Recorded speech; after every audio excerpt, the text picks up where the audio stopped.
When a bride worth more dead than alive steps off a frozen train into the arms of a stranger who paid for her like cattle, neither of them knows that their loveless bargain will ignite a war that turns the Montana wilderness into a killing ground. This is a story of fire and blood, of two souls who bought each other for survival and paid the price in violence. It's about what happens when a transaction becomes a battlefield, and a cold arrangement becomes the kind of love that refuses to die. If you're ready to witness how a mountain man and a hunted woman turn betrayal into an unbreakable bond, stay until the end. Hit that like button and drop a comment telling me what city you're watching from. I want to see how far this story travels. The wind in Montana territory didn't just blow. It carved. It stripped flesh from bone, hope from heart, and lies from the mouths of desperate men. In the winter of 1883, when the snow fell thick enough to bury entire homesteads, and the cold turned a man's breath to ice before it left his lungs, survival wasn't a choice. It was a war. And Rowan Hale had been fighting that war alone for too damn long. He stood on the platform of Timber Crossing Depot, a structure so decrepit it barely qualified as shelter. The wooden planks beneath his boots were rotted through in places, and the roof sagged under the weight of snow that never seemed to stop falling. Around him, the wilderness stretched in every direction, endless, white, merciless. The kind of landscape that swallowed men whole and spit out their bones come spring. Rowan was 42 years old, though the mountains had aged him beyond counting. His face was all hard angles and weathered leather, scarred from a grisly encounter that had nearly killed him 5 winters back. His beard was thick and dark, shot through with premature gray, and his eyes, pale gray like winter sky, held the kind of emptiness that came from watching too many people die. He was tall, broad-shouldered, built like the trees he felled for timber. His hands were rough as bark, scarred and calloused from a lifetime of work that never ended. He'd come to this godforsaken depot for one reason only: to collect the wife he'd paid for. It wasn't romance. It wasn't even desire. It was mathematics. Simple, brutal calculation. A man couldn't survive the high country alone. Not for long. He needed someone to mend clothes, preserve food, tend the cabin while he worked the trap line. Someone to fill the silence that had started to feel like madness during the long winter nights. And a woman, certain kinds of women, the desperate ones with nowhere else to go, needed protection, shelter, a roof that didn't leak, and meals that came regular. Rowan had sent his payment 3 months prior, $75 in gold, delivered to a matrimonial agency in St. Louis that specialized in practical arrangements. No promises of love. No poetry. Just an honest description of what life would be like. Hard work, isolation, and survival. He'd requested someone sturdy, someone who wouldn't complain, someone who understood that the wilderness didn't care about feelings. The train was late. Of course it was. Everything in Montana ran late when winter had its claws in deep. Rowan pulled his coat tighter, thick buffalo hide lined with fur, the only thing standing between him and freezing to death, and waited. Around him, the handful of other souls brave or stupid enough to be at the depot huddled against the cold. A freight handler with frost-blackened fingers, 2 trappers heading north, a woman in a threadbare shawl who kept coughing into her hand, each hack producing small clouds of vapor that hung in the air like ghosts. Then, through the white curtain of falling snow, came the sound, the distant shriek of a train whistle, mournful and mechanical. Rowan straightened. The locomotive emerged from the storm like some iron beast, all black smoke and steam, its wheels screaming against frozen rails. It lurched to a stop with a groan of protesting metal, and for a moment nothing happened. The wind howled. The snow fell. The world held its breath.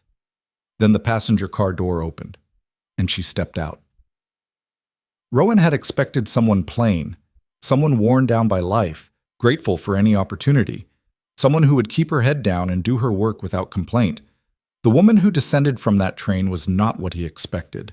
She was thin, too thin, the kind of gaunt that spoke of missed meals and hard times. Her dress was dark wool, travel-stained and threadbare, patched in places with fabric that didn't quite match.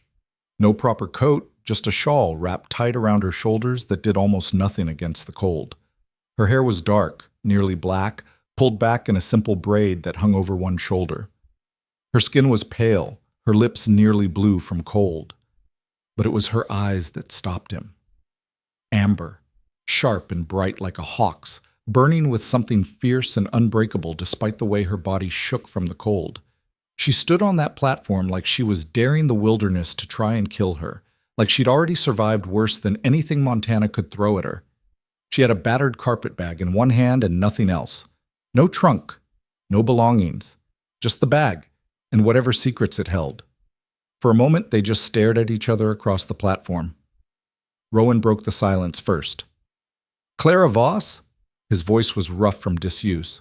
He rarely spoke during the winter months, and when he did, the words came out like gravel. She lifted her chin. "That's me." Her voice was clearer than he expected, Eastern in its edges, but with an underlying steel. "Rowan Hale?" He nodded. Neither of them moved. The depot master, a squat man named Perkins who'd been running this post for 20 years, shuffled over with a ledger, his breath coming in wheezing gasps. "Got the papers here. Need both your marks to make it official." He laid the marriage contract on a barrel that served as a makeshift desk, its surface covered in old coffee stains and knife marks. The document was simple, brutal in its honesty. It laid out the terms. Clara Voss would become Clara Hale. She would receive shelter, food, and protection. In exchange, she would maintain the household, assist with work as needed, and fulfill the duties expected of a wife. The word love appeared nowhere in the document. "Sign here," Perkins said, tapping a gnarled finger on the line. Rowan signed first, his signature barely legible. Then he handed the pen to Clara. She took it without hesitation, without even reading the document, and scrawled her name with quick, decisive strokes. Her hand didn't shake. "Not what you want." "Witnessed and sealed," Perkins announced, pressing his seal into the wax at the bottom of the page. "You're married. Congratulations." The word felt like a sick joke. Rowan pocketed his copy of the contract and gestured toward the sled he'd left at the edge of the platform. "We need to move. Storm's getting worse." Clara followed without argument. Up close, he could see the way the cold had already worked into her. Her fingers were rigid, her movements stiff. How long had she been traveling? How long since she'd been properly warm? The sled was a crude thing, built for hauling supplies, pulled by two massive draft horses that stamped and snorted in the cold. Rowan had loaded it with everything they'd need for the journey back to his cabin: flour, salt, ammunition, kerosene, and blankets. He reached for Claire's bag to load it onto the sled, but she pulled it back. "I'll keep it," she said quickly. Too quickly. Rowan's eyes narrowed slightly, but he didn't push. Whatever she was hiding in that bag, it was her business. For now. He helped her onto the sled. She was light, almost fragile despite the strength in her eyes, and wrapped her in one of the heavy fur blankets he'd brought. She didn't thank him, just pulled it tight and settled in for the journey. Rowan climbed up front, took the reins, and urged the horses forward. They left Timber Crossing behind, swallowed by the storm. The journey to Rowan's cabin was 12 miles of frozen hell. The trail, if it could be called that, was little more than a suggestion carved through dense forest and steep mountain passes. The sled runners carved deep furrows in the snow, and the horses labored with every step, their breath coming in great clouds of steam. The wind screamed through the trees, bending them nearly double, and the snow fell so thick that Rowan could barely see 10 feet ahead. He didn't speak. Neither did she. But he was aware of her presence behind him, the way she sat rigid despite the cold, the way she never complained even as the temperature dropped and the wind cut through the blanket like knives. Twice, they had to stop to clear fallen branches from the path. Each time Clara climbed down to help without being asked, her thin fingers working to drag debris aside even as they turned red and then white from the cold. "Get back on the sled," Rowan ordered after the second stop. "I can help." "You'll lose your fingers." She ignored him, kept working until the path was clear, then climbed back onto the sled and wrapped herself in the blanket again. Her jaw was set, her eyes fixed forward. Stubborn, Rowan thought. That would either save her or kill her up here. By the time they reached the cabin, night had fallen complete. The structure emerged from the darkness like something carved from the mountain itself. Rough-hewn logs chinked with moss and mud. A stone chimney that rose above the peaked roof, shuttered windows that showed no light. It was built into the side of a slope, sheltered by towering pines and a rock outcropping that broke the worst of the wind. It wasn't much, but it had kept Rowan alive for 15 years. He brought the sled to a stop and climbed down, his joints protesting after hours in the cold. "Stay here while I get a fire going." This time she listened. Rowan unlocked the heavy door, thick wood reinforced with iron bars, designed to keep out bears and worse, and stepped into the darkness. The cabin smelled of wood smoke, old leather, and animal pelts. He moved by memory, finding the kindling box, striking flint to steel until sparks caught in the dry tinder. The fire spread quickly, hungry flames consuming wood and filling the single room with flickering orange light. Only then did he return for Clara. She was standing beside the sled, staring at the cabin with an expression he couldn't quite read. Not fear, not disappointment. Something else. Calculation, maybe. Like she was measuring the structure against some internal standard. "Come on," Rowan said, "before you freeze." She followed him inside, and Rowan pushed the door shut behind them, sliding the heavy bar into place.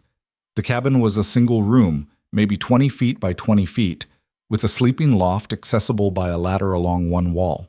The stone fireplace dominated the far end, already radiating heat. Furs covered the floor, bear, wolf, elk, and pelts hung from the rafters, drying and curing. A rough table and 2 chairs occupied the center of the space. Shelves lined the walls, holding supplies, preserved food, ammunition, trapping gear, medical supplies. A narrow bed frame in one corner, currently stripped bare. Clara took it all in with those sharp amber eyes, missing nothing. "Not much," Rowan said, the closest thing to an apology he could offer. "It's shelter," she replied. "That's more than I had yesterday." There was a story there. He could feel it. But he didn't ask. Instead, he set about making the cabin livable again. He'd been gone 2 days for the journey to the depot, and the cold had settled in deep. He fed the fire, hauled in wood from the covered pile outside, and started heating water in the large kettle that hung over the flames. Clara watched for a moment, then began moving. She found a broom and started sweeping despite the way her hands still shook from cold. She located clean bedding in a trunk and began making up the bed. She didn't ask permission, she just worked. "You should warm up first," Rowan said. "I'll warm up faster if I move." She wasn't wrong. They worked in silence, 2 strangers navigating the space around each other until the cabin had transformed from a cold shell into something almost habitable. The fire roared. The bed was made. Steam rose from the kettle.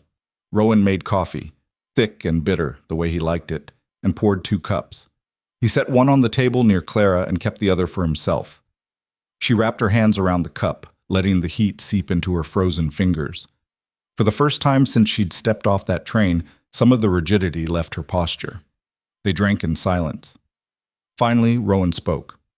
"The bed's yours. I'll take the loft." Clara's eyes flicked to the narrow bed, then to the loft, then back to him. "That wasn't part of the arrangement." "Arrangement's whatever I say it is, and I say you get the bed." His tone left no room for argument. She studied him for a long moment, those amber eyes searching for something. Then she nodded once. "Thank you." It was the first time either of them had said those words. Rowan stood, finished his coffee in one long swallow, and climbed the ladder to the loft. It was a cramped space, barely tall enough to sit upright, filled with extra furs and supplies. He'd slept up there before, during the coldest winters when heat was precious. It wasn't comfortable, but it would do. Below, he heard Clara moving around, settling in. The rustle of fabric, the creak of the bed frame, then silence. The fire crackled, the wind howled outside, and in the darkness of the loft, Rowan stared at the rafters and wondered what the hell he'd just brought into his life. Days passed like a slow fever dream. The storm that had greeted Clara's arrival didn't let up. It raged for 3 days straight, dumping snow until the drifts reached halfway up the cabin walls. Rowan had lived through worse, but barely. They were trapped inside together, 2 strangers forced into proximity by the simple need to survive. At first they barely spoke. Rowan wasn't much for conversation under the best circumstances, and these weren't the best circumstances. He spent his time maintaining gear, sharpening knives, checking his rifles, doing the 1,000 small tasks that kept a man alive in the wilderness. He'd glance up occasionally to find Clara watching him with those unreadable amber eyes, But she never asked questions, never pried. She worked, constantly. On the first day, she took stock of the cabin's supplies with the efficiency of someone who'd gone hungry before. She reorganized the pantry, rotating older stores to the front, checking for signs of spoilage or vermin. She found the sewing kit and began mending clothes, Rowan's shirts that had tears he'd been ignoring for months, his spare trousers with blown-out knees, even the strap on his pack that had been threatening to break. "You don't have to do that," Rowan said, watching her work by firelight. "I know." She didn't look up from the needle. "But if it breaks on the trap line, you could die. Better to fix it now." Practical, cold, like the transaction they'd entered into. But there were moments, brief, fleeting, when he caught glimpses of something else, like when she found his books. Rowan wasn't educated in any formal sense, but he could read, and over the years he'd accumulated a small collection: Shakespeare, Whitman, a battered copy of Moby Dick, and a few dime novels. They were his indulgence, the thing that kept his mind from calcifying during the long winters. He came back from hauling wood to find Clara sitting cross-legged on the floor, the books spread around her like treasures. "Hamlet," she said softly, holding up the volume. "I haven't read this since I was 16. "You read Shakespeare?" The question came out more surprised than he intended. She looked up, and for the first time he saw something vulnerable in her expression. "My father was a school teacher before—" She trailed off, then closed the book carefully. "I'll put them back." "Keep it," Rowan said. "If you want." She did. That night, while the storm screamed outside, she read by firelight, her lips moving slightly as she mouthed the words. And Rowan, pretending to work on a trap mechanism, found himself stealing glances at her face, watching the way the light painted shadows across her sharp features. On the second day, he taught her how to load and fire his spare rifle. "You need to know how," he said bluntly, "in case something happens to me." "What would happen to you?" "Accident, injury, animal attack. The mountain doesn't care how careful you are." He pressed the rifle into her hands. "This is a Winchester, lever action, 15 rounds. Here's how you load it." He showed her once, his scarred hands moving with practiced efficiency. Then he handed her the ammunition and made her do it herself, over and over until she could load it smoothly, even with her small, cold, stiffened fingers. Then they went outside. The storm had broken just enough to allow it, and he set up targets on the trees. Clara was a terrible shot at first. She flinched at the recoil, jerked the trigger instead of squeezing it, but she didn't quit. She stood in the snow, her breath coming in white clouds, and fired until her shoulder was bruised and her hands ached. "Better," Rowan said after her 20th attempt. She'd hit the target, not the center, but she'd hit it. "Do it again." She did. By the time they went back inside, she could hit the target 3 times out of 5.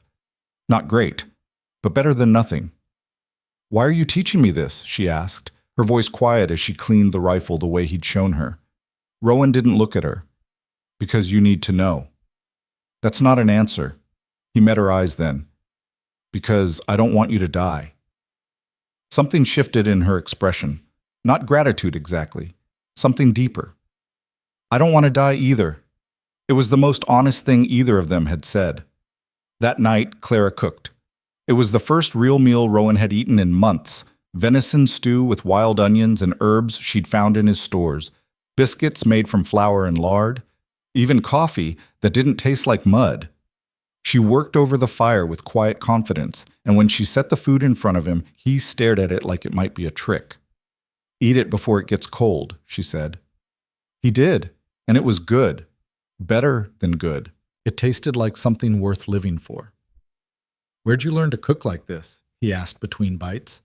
Clara's hands stilled for just a moment. "My mother, before she died." "How long ago?" "Long enough." She didn't offer more, and he didn't push.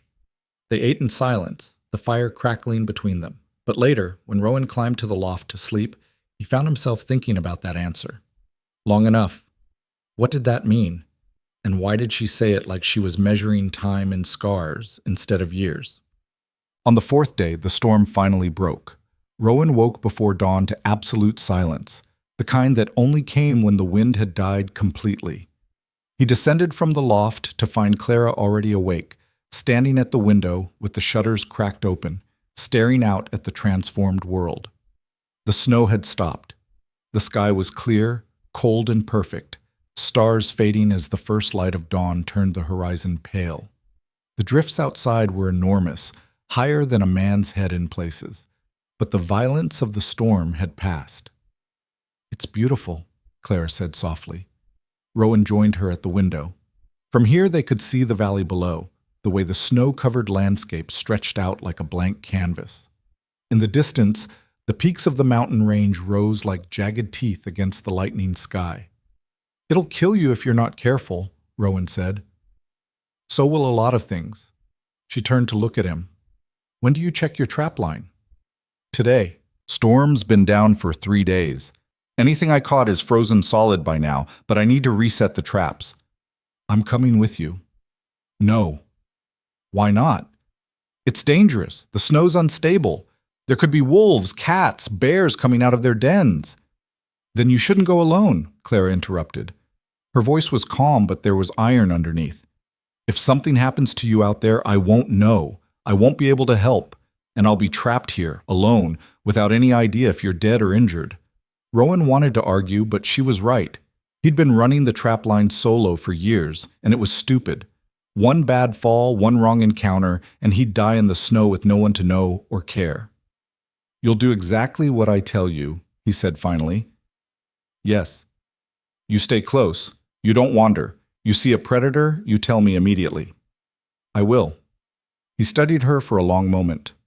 "Why do you want to come?" Clara met his gaze without flinching. Because I need to know this place. I need to understand it if I'm going to survive here. And because—" She hesitated, then finished quietly. "Because I don't want to be locked in this cabin, wondering if you're coming back." Something about the way she said it made Rowan's chest tighten, like she'd spent too much of her life waiting for people who never came back. "Get dressed," he said. "We leave in an hour." The wilderness in winter was a cathedral of silence and death. They moved through the forest single file, Rowan breaking trail through snow that came up to his thighs in places. Clara followed in his tracks, her rifle slung across her back the way he'd shown her breath coming in steady clouds. The cold was brutal, so intense it burned the lungs and turned exposed skin white in minutes.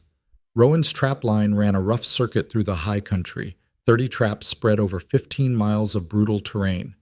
Steel leg-hold traps for fox and lynx, deadfalls for wolverine, snares for rabbit and marten, each one carefully placed along game trails and near water sources, hidden and baited. The first trap held a frozen fox, its red coat dusted with frost. Rowan reset the trap with practiced efficiency while Clara watched, taking mental notes. The second trap was empty, sprung, but with no catch.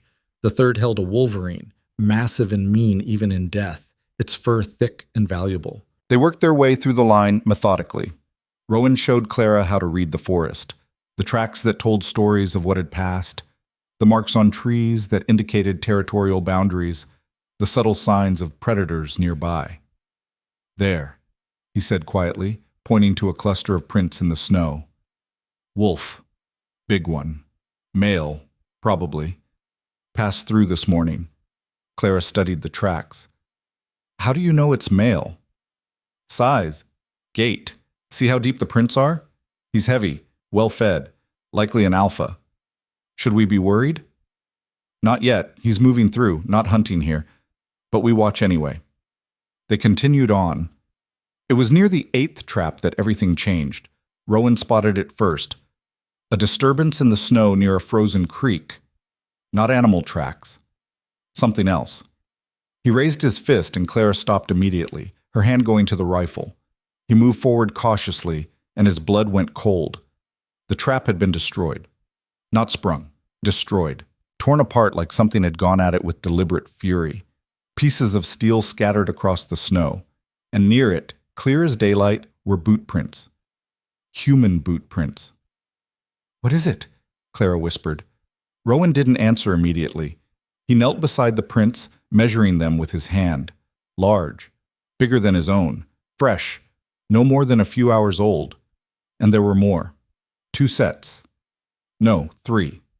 3 men moving through his territory. "Rowan?"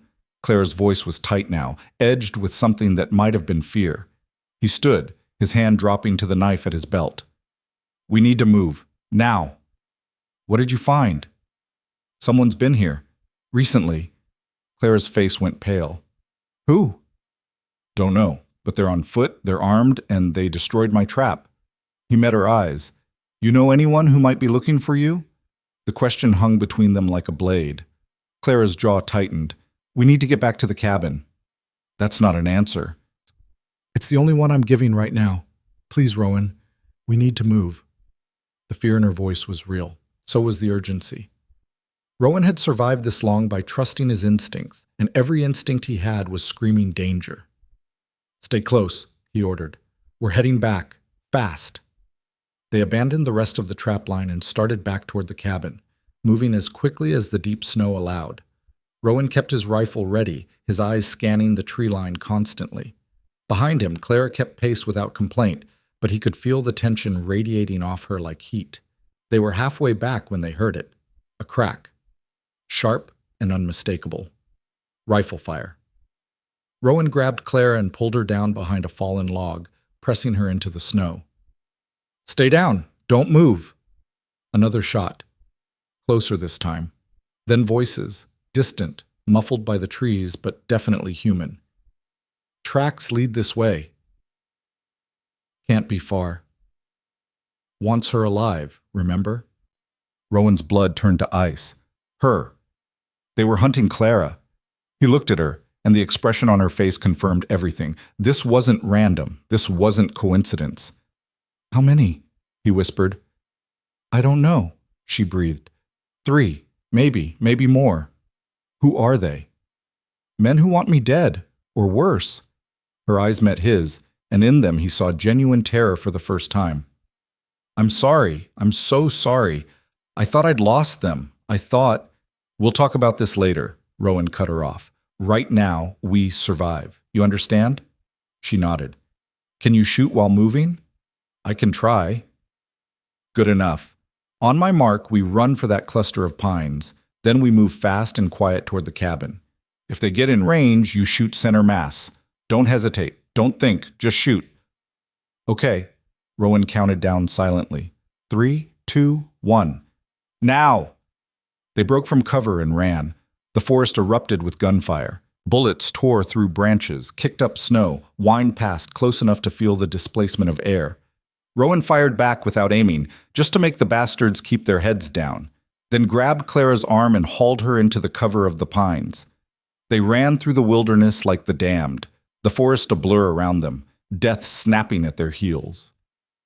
Rowan's cabin had never seemed so far away.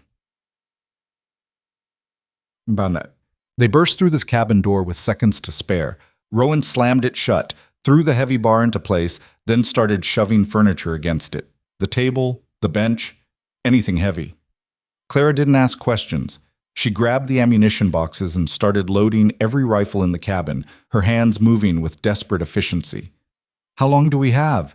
She asked, her voice shaking but controlled. Minutes. Maybe less.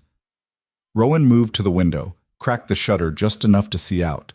The forest was still, but he could feel them out there, watching, waiting. How many men does he have? Clara looked up from the rifles. Who? The man who sent them. The one who wants you alive. Her face went white. How did you... I heard them. Wants her alive, remember? So who the hell is he, Clara? For a long moment, she said nothing. Then, slowly, she set down the rifle and pulled open her carpet bag. The one she'd refused to let him carry. The one she kept close always. From inside, she withdrew a small leather journal, a silk pouch heavy with something that clinked like coins, and a revolver. Not just any revolver, a beautiful, deadly thing with a mother-of-pearl handle and gold inlay. Rowan stared at it. That's a rich man's gun. It belonged to a very rich man, Clara said quietly, and he wants it back, along with everything I took from him. Who? Clara met his eyes, and in her amber gaze, he saw years of fear and fury. His name is Marcus Vance. He owns half the silver mines in Nevada. He owned the town where my family lived, and he decided he wanted to own me too. The words hung in the air like smoke. He killed my father when he refused to hand me over, Clara continued, her voice steady now, almost cold. Burned our house, scattered my family. I ran, stole his gun and everything I could carry. I've been running for 6 months. I thought Montana was far enough. I thought a fake name and a marriage contract would hide me. You thought wrong. I know. She looked at the barricaded door. I'm sorry, I brought this to your door. If you want to give me up, shut up, Rowan said. Clara blinked. What? He turned to face her fully, and his expression was hard as iron. You're my wife. Papers are signed. That means you're under my protection. Anyone wants to take you, they go through me. Understand? Something broke in Clara's expression. Not weakness, but relief so profound it was almost painful to watch. You mean that? I don't say things I don't mean. Rowan grabbed his best rifle, checked the load. How many men? At least 3. Maybe as many as 6. They're not minors. They're hired killers. Vance has money to burn, and he pays well. Good. Means they'll think like mercenaries, not soldiers. They'll want to stay alive to spend their pay. He moved to the second window, opened the shutter just a crack. We have advantages. We're fortified. We know the terrain. And they want you alive, which means they can't just burn us out. They will if they think they're losing.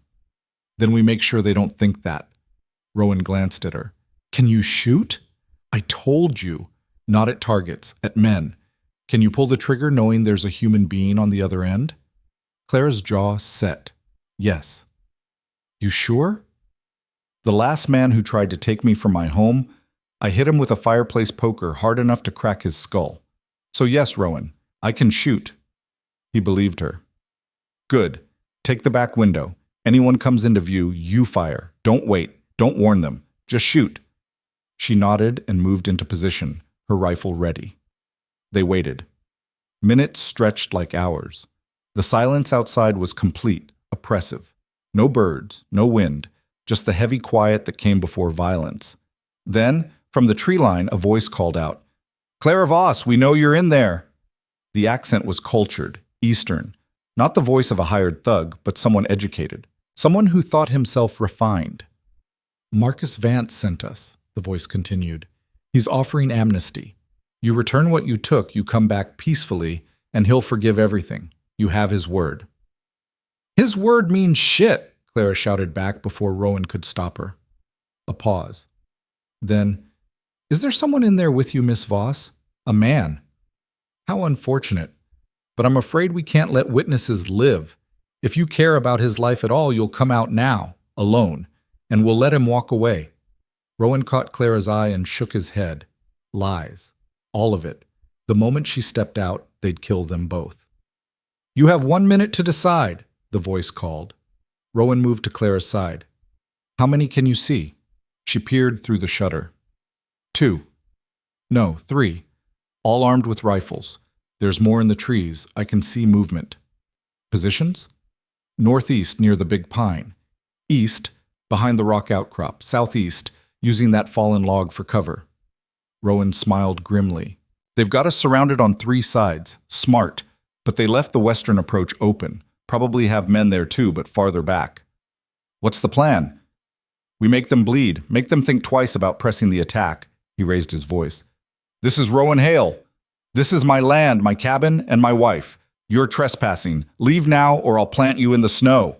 A laugh from the tree line. Bold words for a dead man.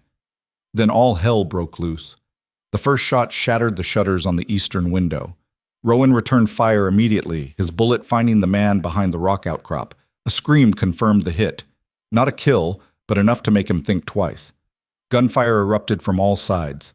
Bullets punched through the log walls, kicked up splinters, shattered pottery on the shelves.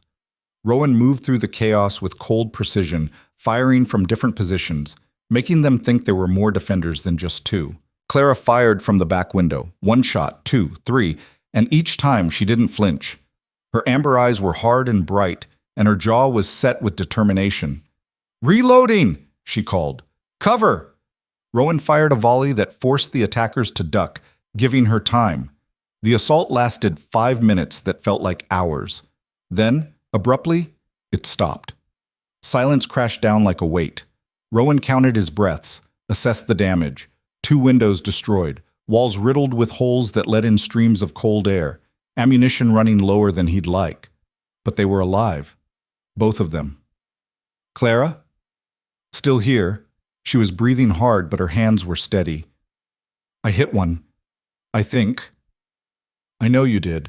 I saw him go down. Rowan reloaded methodically. They're regrouping, figuring out we're not easy prey. What now? Before Rowan could answer, the voice called out again. Impressive defense, Mr. Hale, but you're only delaying the inevitable. We have supplies to last days. You'll run out of ammunition long before we run out of patience. Rowan didn't respond. Let them wonder. Let them worry. Clara moved closer, keeping low. He's right. We can't hold them off forever. Don't need forever. Just need to last until they make a mistake. And if they don't? Rowan met her eyes. Then we make them.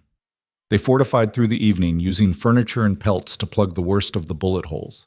Rowan set up firing positions at multiple windows, creating lanes of overlapping coverage.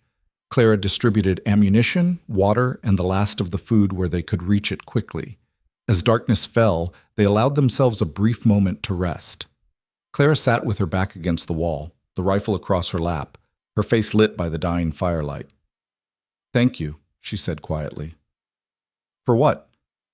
For not giving me up. For fighting. Rowan shook his head. You're my wife. That means something. Does it? We barely know each other. This whole arrangement, it was supposed to be practical, transactional. You don't owe me this. Maybe not. He looked at her fully. But I'm doing it anyway. Clara's eyes glistened, but no tears fell. I would have told you, eventually, about Vance, about why I was running. I thought I had more time. Doesn't matter now. It does to me. She swallowed hard. I don't want to die owing you honesty. You're not going to die. You can't promise that. Watch me. Outside, the wind began to pick up again. Another storm was coming. Rowan could feel it in his bones. That might work in their favor. Might give them cover to move, to escape. Or it might trap them here until Vance's men decided to burn them out, cold and witnesses be damned. Get some sleep, Rowan said. I'll take first watch. I can't sleep. Try anyway. You'll need your strength. Clara nodded but didn't move. Instead, she sat there in the firelight, her amber eyes reflecting the flames, her hands resting on the rifle like a prayer.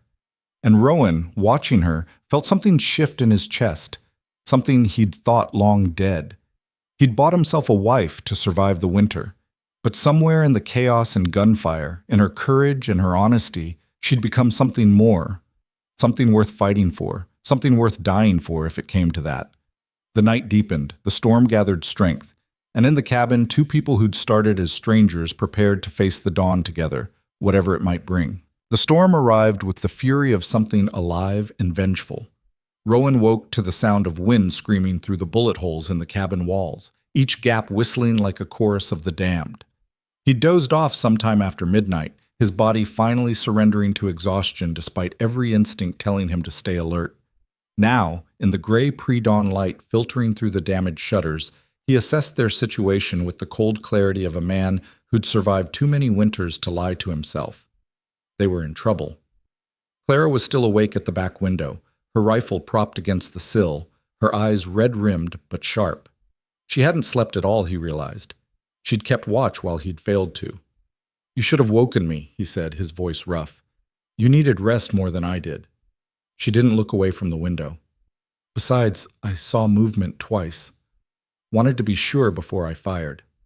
Where? Northeast, same position as yesterday. They're testing us, seeing if we're still alert. Rowan moved to her side and peered out. The snow was falling again, thick and heavy, reducing visibility to maybe 30 feet. Through the white curtain, he could just make out shadows moving between the trees. Patient. Waiting. Storm's going to get worse, he said. Weather like this, they'll either pull back to shelter or they'll press the attack before it gets too bad to see. Which do you think they'll do? Depends on how much Vance is paying them. Rowan checked his rifle, counted his remaining ammunition.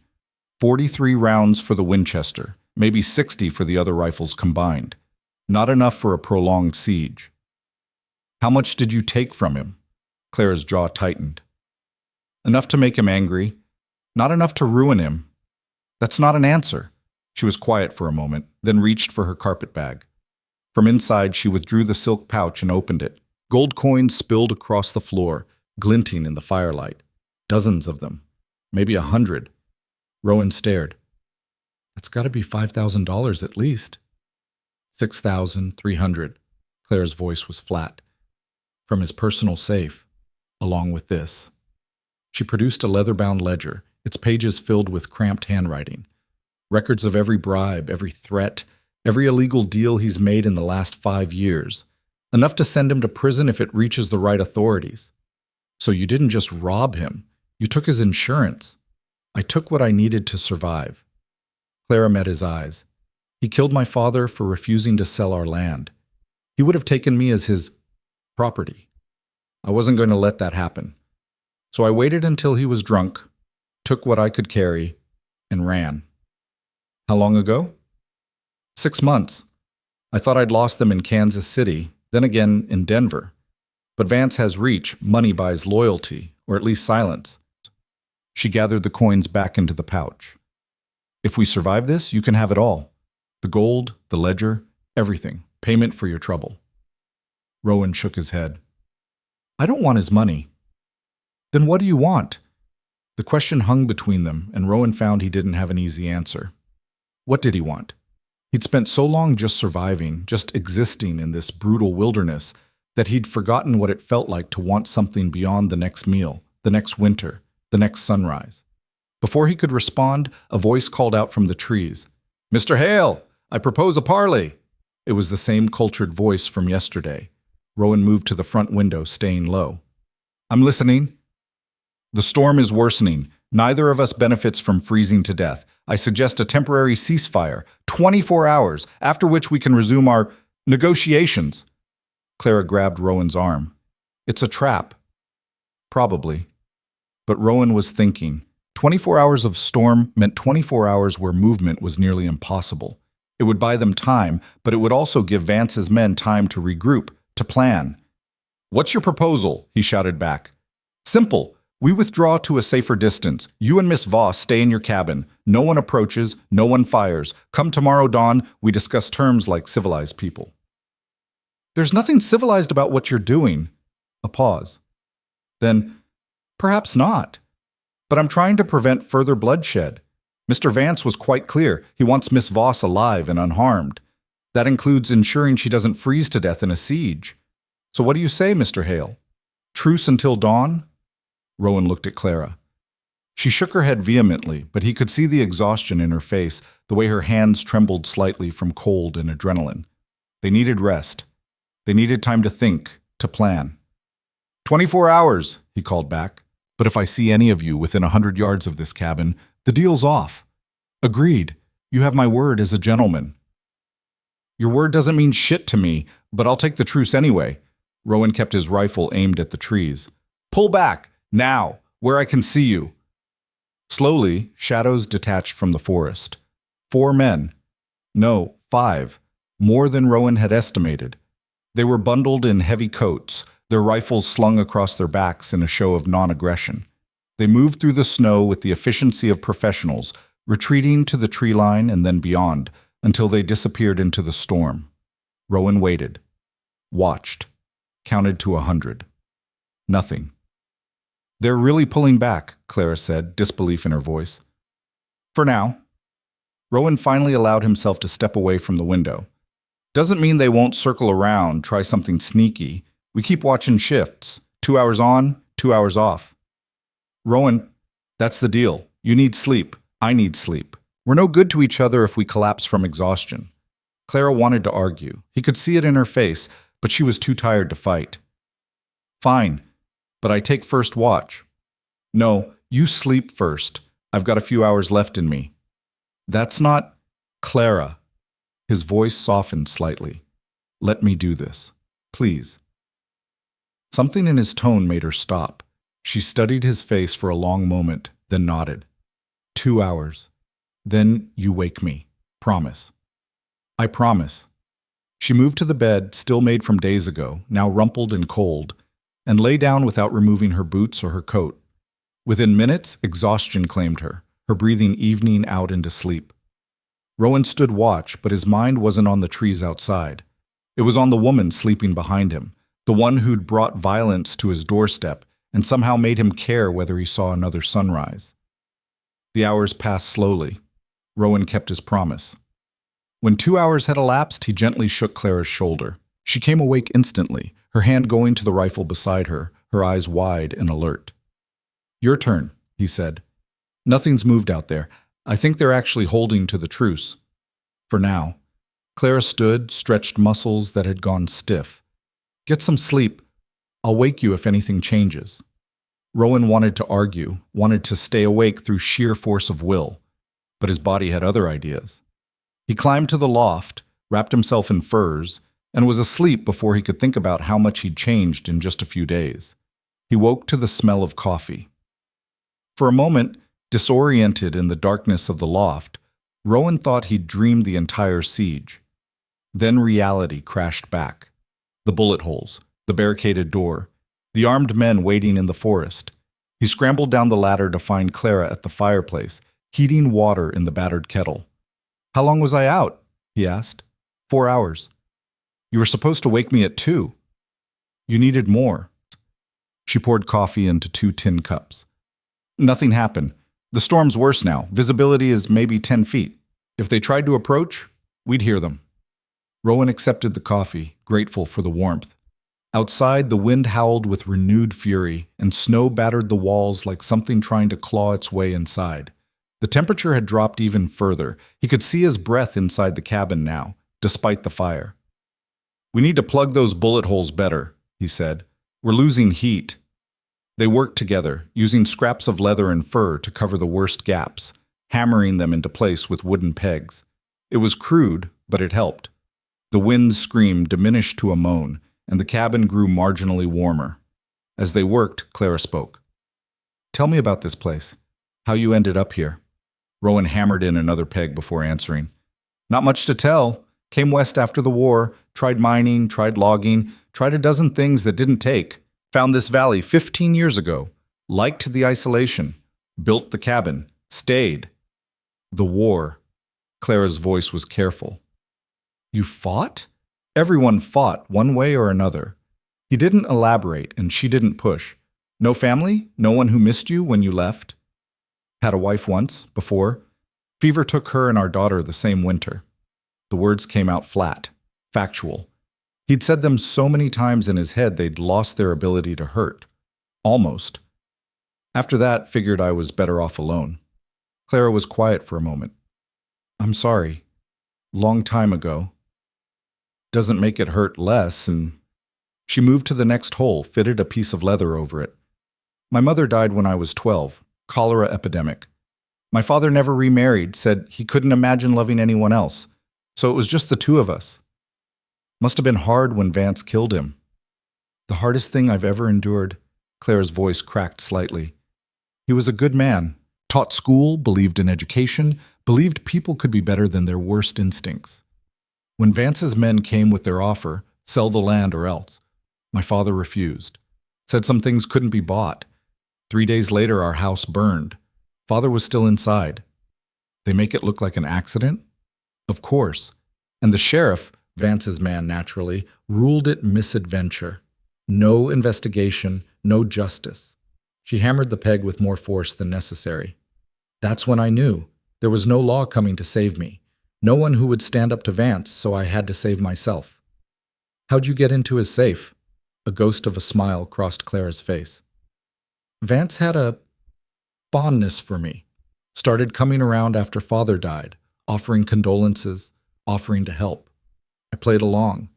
Let him think I was grieving, vulnerable. He brought me to his house for dinner, showed me around like a prize he'd already won. That's when I saw the safe. Watched him open it when he thought I wasn't looking. And the gun? His father's. He was very proud of it. Showed it to me, let me hold it." Her smile turned cold. "So when the time came, I knew exactly where to find it. Put 3 bullets in the lock, opened the safe, took what I could carry. left him unconscious on the floor, and ran. Rowan found himself impressed despite everything. You shot him? Pistol whipped him with his own gun. Couldn't risk the noise of actually shooting. She paused. Part of me wishes I had. Would have saved us both a lot of trouble. Would have made you a murderer. And what am I now? A thief? A fugitive? Clara's eyes blazed. I took what he stole from me. My future, my choices, my freedom. The gold is just gold. But that ledger? That's justice. Proof of every crime he's committed, every life he's ruined. If I can get it to the territorial marshal, to someone who isn't in his pocket, that's a big if. I know. The fire went out of her. But it's all I have. It's why I ran, why I kept running. I couldn't just disappear and let him win. I needed to believe that someday, somehow, he'd face consequences. Rowan understood that kind of anger, that need for justice in a world that rarely provided it. If we get out of this, he said slowly, I know a man in Helena. Federal marshal, not territorial. Owes me a favor from way back. He's honest, or as honest as they come. We could get him the ledger. Clara's head snapped up. You'd help me with that? Already said you're my wife. That means your fights are my fights. Even against a man with Vance's resources? Especially against him, Rowan met her eyes. I don't like bullies, never have. And I don't like men who think money makes them untouchable. For a long moment, Clara just stared at him. Then quietly, why? Why are you really doing this? You could have given me up, could have saved yourself. This isn't your battle. Maybe I'm tired of not having battles worth fighting. The words surprised him even as he said them. I've spent 15 years hiding up here, telling myself I was done with the world, done with people. But maybe what I really was scared. Scared to care about anything again because caring means risking loss. And now? Now I'm already risking it. He gestured around the cabin, at the barricades and bullet holes. Might as well make it count for something. Clara's eyes glistened. I don't deserve this. I brought this storm to your door. Stop. Rowan's voice was firm. You did what you had to do to survive. That's not wrong. That's not something to apologize for. Those men out there, they're the ones in the wrong. Vance is in the wrong, not you. A single tear tracked down Clara's cheek, and she wiped it away quickly. Thank you, she whispered. They finished the repairs in silence, but something had shifted between them. The transaction, the cold arrangement, had burned away like morning frost. What remained was something rawer, more honest, more dangerous. The day passed in tense quiet. The storm raged without pause, and true to their word, Vance's men didn't approach. Rowan and Clara took turns at watch, but mostly they waited, each lost in their own thoughts. As evening fell, Clara prepared another meal from their dwindling supplies. Dried venison, beans, the last of the flour made into flat bread. It wasn't much, but it was warm and filling. They ate by the fire, the wind howling outside like something that wanted in. Tell me about her, Clara said suddenly. Your wife. Your daughter. Rowan stiffened. Why? Because I want to know. Because you're risking your life for mine, and I barely know anything about you. She set down her plate. You don't have to, but I'd like to hear if you're willing to share. For a long time, Rowan said nothing. He'd buried those memories so deep, he'd almost convinced himself they didn't hurt anymore. But Clara was watching him with those amber eyes, patient and unflinching, and somehow that made it possible. Her name was Elizabeth, he said finally. We met in Illinois before the war. Married young. Too young, probably. She was 17, I was 19. A ghost of a smile touched his lips. She was stubborn as hell, determined to civilize me, make me into something respectable. Never quite managed it. And your daughter? Sarah. She was 4 when the fever came. His voice went rough. Had her mother's eyes. Same blue as summer sky. Smart, too. Already reading by the time... He trailed off, couldn't finish the sentence. Clara reached across the space between them and took his hand. Her fingers were small, cold, but strong. I'm sorry you lost them. I told myself it was better to be alone after that. Safer. Can't lose what you don't have. He looked at their joined hands. But that's just fear talking. I see that now. What changed? You did. The admission came easier than he expected. You stepped off that train looking half frozen and entirely fearless, and something in me woke up, like I'd been asleep for 15 years and didn't even know it. Clara's grip tightened. Rowan? A sound outside cut her off.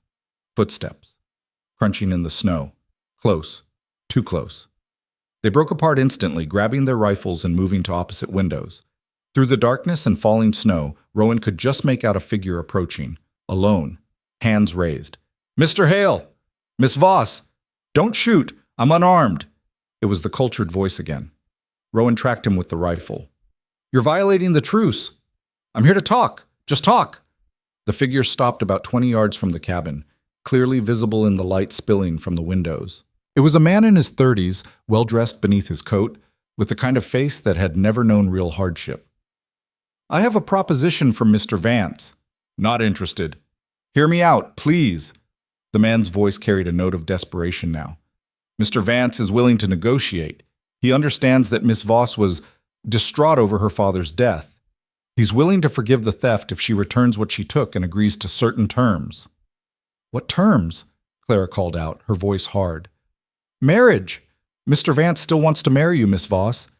He's prepared to overlook everything if you'll consent to be his wife. He'll even provide a generous settlement for Mr. Hale here, compensation for his trouble. Clara's laugh was sharp and bitter. Tell Marcus Vance I'd rather die in this cabin than spend one day as his wife. Miss Voss, please be reasonable. I am being reasonable. She moved to the window, her rifle steady. Your employer is a murderer and a thief. He killed my father. He destroyed my life. There is no amount of money, no promise, no threat that will make me go to him. Then you're condemning yourself to death. The man's composure cracked. We have you surrounded. The storm won't last forever. When it clears, we will take this cabin, one way or another. Why choose suffering when you could live? Because some things are worth dying for, Clara's voice rang out clear and strong. My freedom is worth dying for. My dignity is worth dying for. And I will never, ever belong to Marcus Vance. The man stood there in the snow, and even from a distance, Rowan could see his shoulders slump. Then you've chosen your fate. Mr. Vance will be disappointed. Tell Mr. Vance to go to hell, Clara shouted. The man turned and walked back into the darkness without another word. Rowan waited until he was completely gone before stepping away from the window. Clara was shaking, not from fear, but from fury and adrenaline. That felt good, she said, almost surprised. Telling him off? Choosing. For the first time in months, I got to choose. She looked at Rowan, and her eyes were blazing. Even if it's choosing to die, at least it's mine. You're not going to die. Rowan checked his rifle, his mind already working through possibilities. That little visit? That was reconnaissance. They wanted to see our defenses, see if we were weak, see if you'd break. Now they know we won't surrender. So what happens next? They'll attack. Soon as the storm clears enough to see, they'll come hard and fast, trying to overwhelm us before we can mount a defense. He looked around the cabin, calculating.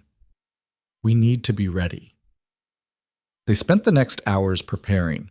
Rowan showed Clara how to set up overlapping fields of fire, how to move between positions quickly, how to conserve ammunition by making every shot count. They distributed supplies, water, ammunition, medical kit, at strategic points around the cabin. Clara proved to be a quick study, her movements becoming more confident, more certain. When Rowan demonstrated how to clear a jam in the Winchester, she mastered it in 3 tries. When he showed her how to estimate range by using landmarks, she grasped it immediately. You're good at this, he said, impressed. I'm good at surviving. Clara checked the load on another rifle. It's the one skill I've had to perfect. As they worked, the storm outside began to change. The wind's howl dropped to a moan, then to a whisper. The snow thinned. Through the windows, Rowan could see the darkness starting to lighten. Not dawn yet, but the deep gray that preceded it. Storm's breaking, he said quietly. Clara nodded, her face grim. How long do we have? Hour, maybe 2. He moved to the front window, scanning the tree line. Nothing yet, but he could feel them out there, waiting, watching. When they come, they'll try to flank us, hit from multiple sides at once. We need to make them pay for every inch. Rowan, Claire's voice was soft. If this goes wrong, it won't. But if it does, she moved closer. I need you to know, these last few days being here with you, it's the first time I've felt safe since my father died. The first time I've felt like maybe there's something worth fighting for beyond just revenge. Rowan turned to face her fully.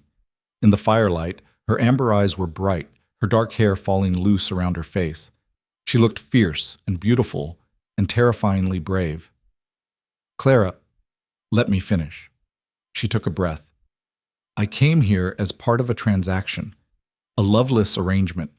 But somewhere between the train station and right now, that changed. You changed it, and I need you to know that if we die today, I don't regret any of it, not one moment. Something broke open in Rowan's chest, some wall he'd built 15 years ago to keep the hurt out. I don't regret it either, he said roughly. And we're not dying today. You hear me? We're going to fight, we're going to survive, and then we're going to figure out what the hell this thing between us actually is. What if... He closed the distance between them and kissed her. It wasn't gentle.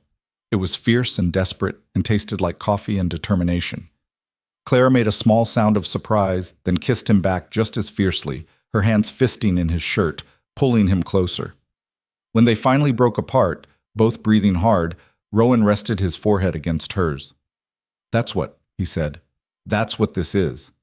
Clara laughed, the sound shaky but genuine. About time you figured it out.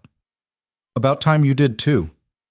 They stood there for a moment, just breathing together, drawing strength from each other. Then the first rays of dawn began to creep across the snow and reality crashed back.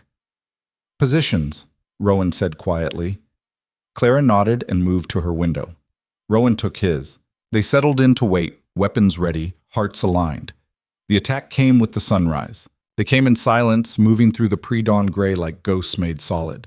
Rowan saw them first, shadows detaching from the tree line, spreading out in a coordinated assault pattern. 5 figures, maybe 6, each one carrying a rifle and moving with the practiced efficiency of men who'd done this before. They weren't rushing, they were methodical, using the terrain, the remaining snowdrifts, every scrap of cover the forest provided. 6 o'clock, 9 o'clock, and 3 o'clock, Rowan called out quietly, using the cabin as the center of an imaginary clock face. They're boxing us in. I see them, Clara responded from her position. Her voice was steady, controlled. Range? 100 yards in closing. Hold fire until they're at 50. Make the shots count. The seconds stretched like hours. Rowan tracked the nearest figure through his rifle sights, watching the man advance in careful bounds. Move, pause, scan, move again. Professional, disciplined. These weren't common thugs or desperate miners looking for quick money. These were hunters, and they'd killed before. The nearest attacker reached 70 yards, then 60. His rifle came up, scanning the cabin windows for movement. Rowan held his breath, waited. The crosshairs of his sight centered on the man's chest. 50 yards. Now, Rowan said, "Bosom," and fired. The Winchester's report shattered the morning silence. The bullet caught the man's center mass, spinning him sideways into the snow. Before his body hit the ground, Clara fired from her window, once, twice, and another attacker went down screaming, clutching his leg. Then all hell erupted. Muzzle flashes bloomed in the gray dawn like deadly flowers. Bullets hammered the cabin from 3 sides, punching through already damaged walls, shattering what remained of the shutters, kicking up splinters and filling the air with the smell of gunpowder and wood smoke. Rowan moved through the chaos with cold precision, firing from different positions to make them think there were more defenders, conserving ammunition but never giving them a moment to breathe. Clara matched him shot for shot, her movements fluid now, instinctive. She'd drop one attacker and shift to another target before the first had fallen, her amber eyes sharp and focused behind the rifle sights. There was no hesitation in her, no fear, just fierce determination. "Reloading," she called. Rowan increased his rate of fire, forcing the attackers to keep their heads down while Clara's hands worked the lever action with practiced speed. Brass casings clinked on the floor around her. She slammed the loading gate shut and was back in the fight in seconds. They're trying to flank west, she shouted over the gunfire. Rowan spun, saw two figures breaking from cover and sprinting toward the cabin's blind side. He fired twice. The first shot missed, kicked up snow at their feet. The second caught one of them in the shoulder, stopping his advance but not dropping him. The wounded man scrambled back to cover, leaving a trail of blood in the snow. How many down? Clara asked, her voice tight. 3 hit. 1 dead for sure. But they're not breaking off. Rowan scanned the tree line. The attackers had gone to ground, using the forest and snowdrifts for cover. Sporadic fire continued, probing shots, keeping them pinned. They're regrouping. How much ammunition do we have left? Rowan did the math quickly. Maybe 20 rounds in the Winchester, another 30 scattered between the other rifles, not enough for another sustained assault. Claire's face went pale, but her jaw set. Then we make them count. A voice called out from the trees, different from before, rougher, carrying the flat vowels of someone who'd grown up hard. You got heart, I'll give you that, but you're just delaying the inevitable. Rowan didn't respond, kept his rifle trained on the source of the voice. Mr. Vance doubled the bounty, the voice continued. $10,000 for the woman, alive. That's enough to make a man take risks, enough to make him willing to burn you out if he has to. Try it, Rowan shouted back. Fire spreads fast in wind like this. You'll burn down half the forest before you can control it. Silence. They were considering it, weighing the risk against the reward. Then Clara did something that made Rowan's heart stop. She stood up, moved to the door, and started pulling away the barricade. What the hell are you doing? Rowan hissed. Ending this. Her face was set, determined. They want me. Fine. I'll go out there, and you get to live. Absolutely not. Rowan, listen to me. No. He grabbed her arm, pulled her away from the door. You walk out there, and they'll kill us both. You know that. They can't leave witnesses. Then what do you suggest? We can't hold them off forever. We're almost out of ammunition, out of options. We make them think we have more of both. An idea was forming in Rowan's mind, desperate and dangerous, but maybe, just maybe, possible. How much black powder do I have left? Clara blinked at the sudden shift. Maybe 2 pounds. Why? And lamp oil? A gallon, maybe more. Understanding dawned in her eyes. You want to make a bomb. Not a bomb, a distraction. Rowan was already moving, grabbing supplies. We pack the black powder into containers, add the lamp oil, create something that'll make a hell of a noise and a lot of fire. Set them off at different points around the cabin. In the chaos, we run. Run where? They have us surrounded. West, through the blind spot. They tried to flank that way, but we drove them back, which means it's their weakest point now. He started packing powder into an old coffee tin, his hands moving with urgent efficiency. We get into the forest, we can lose them. I know these mountains better than any hired gun from Nevada. Clara grabbed another tin and started helping. How do we set them off? Fuses, slow burn. Give us time to get clear before they blow. He packed the powder tight, added a measure of lamp oil, sealed it. It's not perfect. Hell, it might not even work. But it's better than sitting here waiting to die. They worked in frantic silence, creating 4 makeshift devices and placing them at strategic points, one near the front door, one at each side window, one near the back. Rowan rigged simple fuses using strips of cloth soaked in kerosene, calculated burn times in his head.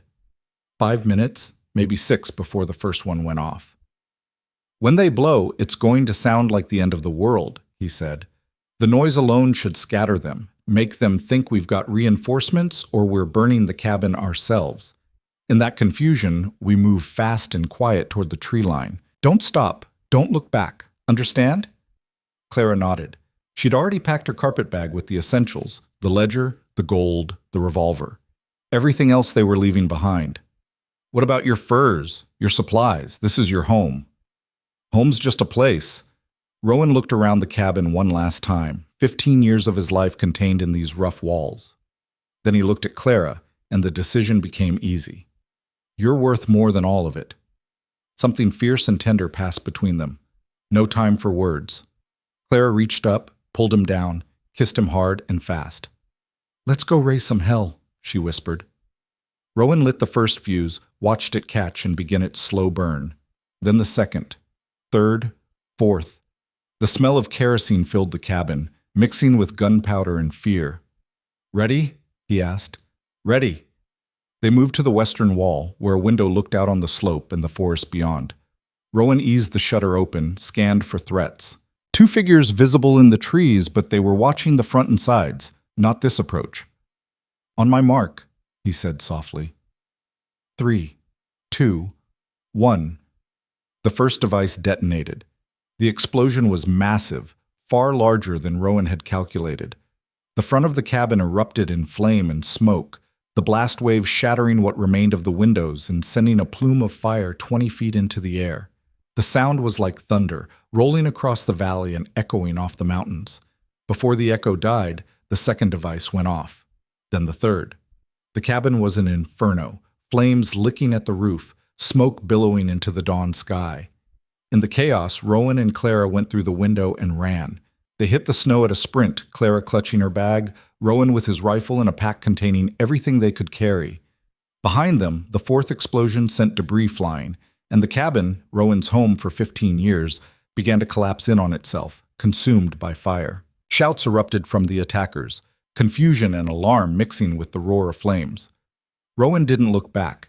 He focused on the tree line, on reaching cover before someone realized they'd escaped. 50 yards. 40. Clara was breathing hard, her legs pumping through the deep snow. 30 yards. A rifle cracked. The bullet whined past, too close. Someone had spotted them. "Go!" Rowan shouted, turning to fire back. His shot was wild, but it forced the shooter to duck. "Get to the trees!" Clara didn't argue, just ran harder. Another shot. Another. Rowan fired twice more, then turned and sprinted after her.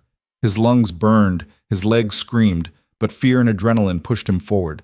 They crashed into the forest just as concentrated fire erupted from the cabin area. Bullets chewed through branches, kicked up bark, but the trees provided cover. They kept running, weaving between trunks, using every scrap of terrain. Behind them, voices shouted commands. The pursuit was already organizing. Rowan grabbed Clara's hand and pulled her down into a ravine, a natural depression carved by ancient water flow. They slid down the snowy slope, hit the bottom hard, and kept moving. The ravine would hide them from direct sight, give them precious seconds. "How far to safety?" Clara gasped out. "No such thing as safety," Rowan replied, his own breath ragged. "But there's a trapper's cache about 3 miles north, shelter, supplies. If we can reach it before they catch us. And if we can't? Then we fight." They ran through the ravine until it petered out, then climbed back up and into dense forest. Rowan navigated by instinct and memory, choosing paths that would be difficult to follow, doubling back twice to confuse their trail. Clara kept pace without complaint, her face set with determination despite the exhaustion he could see creeping in. An hour passed, then 2. The sounds of pursuit faded but never disappeared completely. Vance's men were tracking them, systematic and patient. They had time on their side. Rowan and Clara had only desperation. Finally, when Clara was stumbling more than running, Rowan called a halt in a dense copse of pines. They collapsed against a fallen log, both breathing hard, both soaked with sweat despite the cold. "How much farther?" Clara asked. "Mile, maybe less." Rowan scanned their back trail, listening. Nothing visible, but he could feel them out there. Close. Too close. "We need to rest, but not for long. 5 minutes. Clara nodded, already digging in her bag. She pulled out the canteen they'd grabbed, took a long drink, passed it to Rowan. The water was cold enough to hurt going down, but it helped. "I'm sorry about your cabin," she said quietly. "Told you before. Just a place." "It was more than that. It was your life, 15 years of it. And "You saved my life," Rowan interrupted. "That cabin was keeping me safe, sure. But it was also keeping me isolated, keeping me from living anything except survival. You changed that, for better or worse. You woke me up." Clara looked at him, her amber eyes bright with unshed tears. "I wish we'd had more time, before all this, to just be. We'll have time. After." Rowan reached out, brushed a strand of dark hair from her face. "We're going to survive this. Get the ledger to someone who can use it. Make Vance pay for what he did.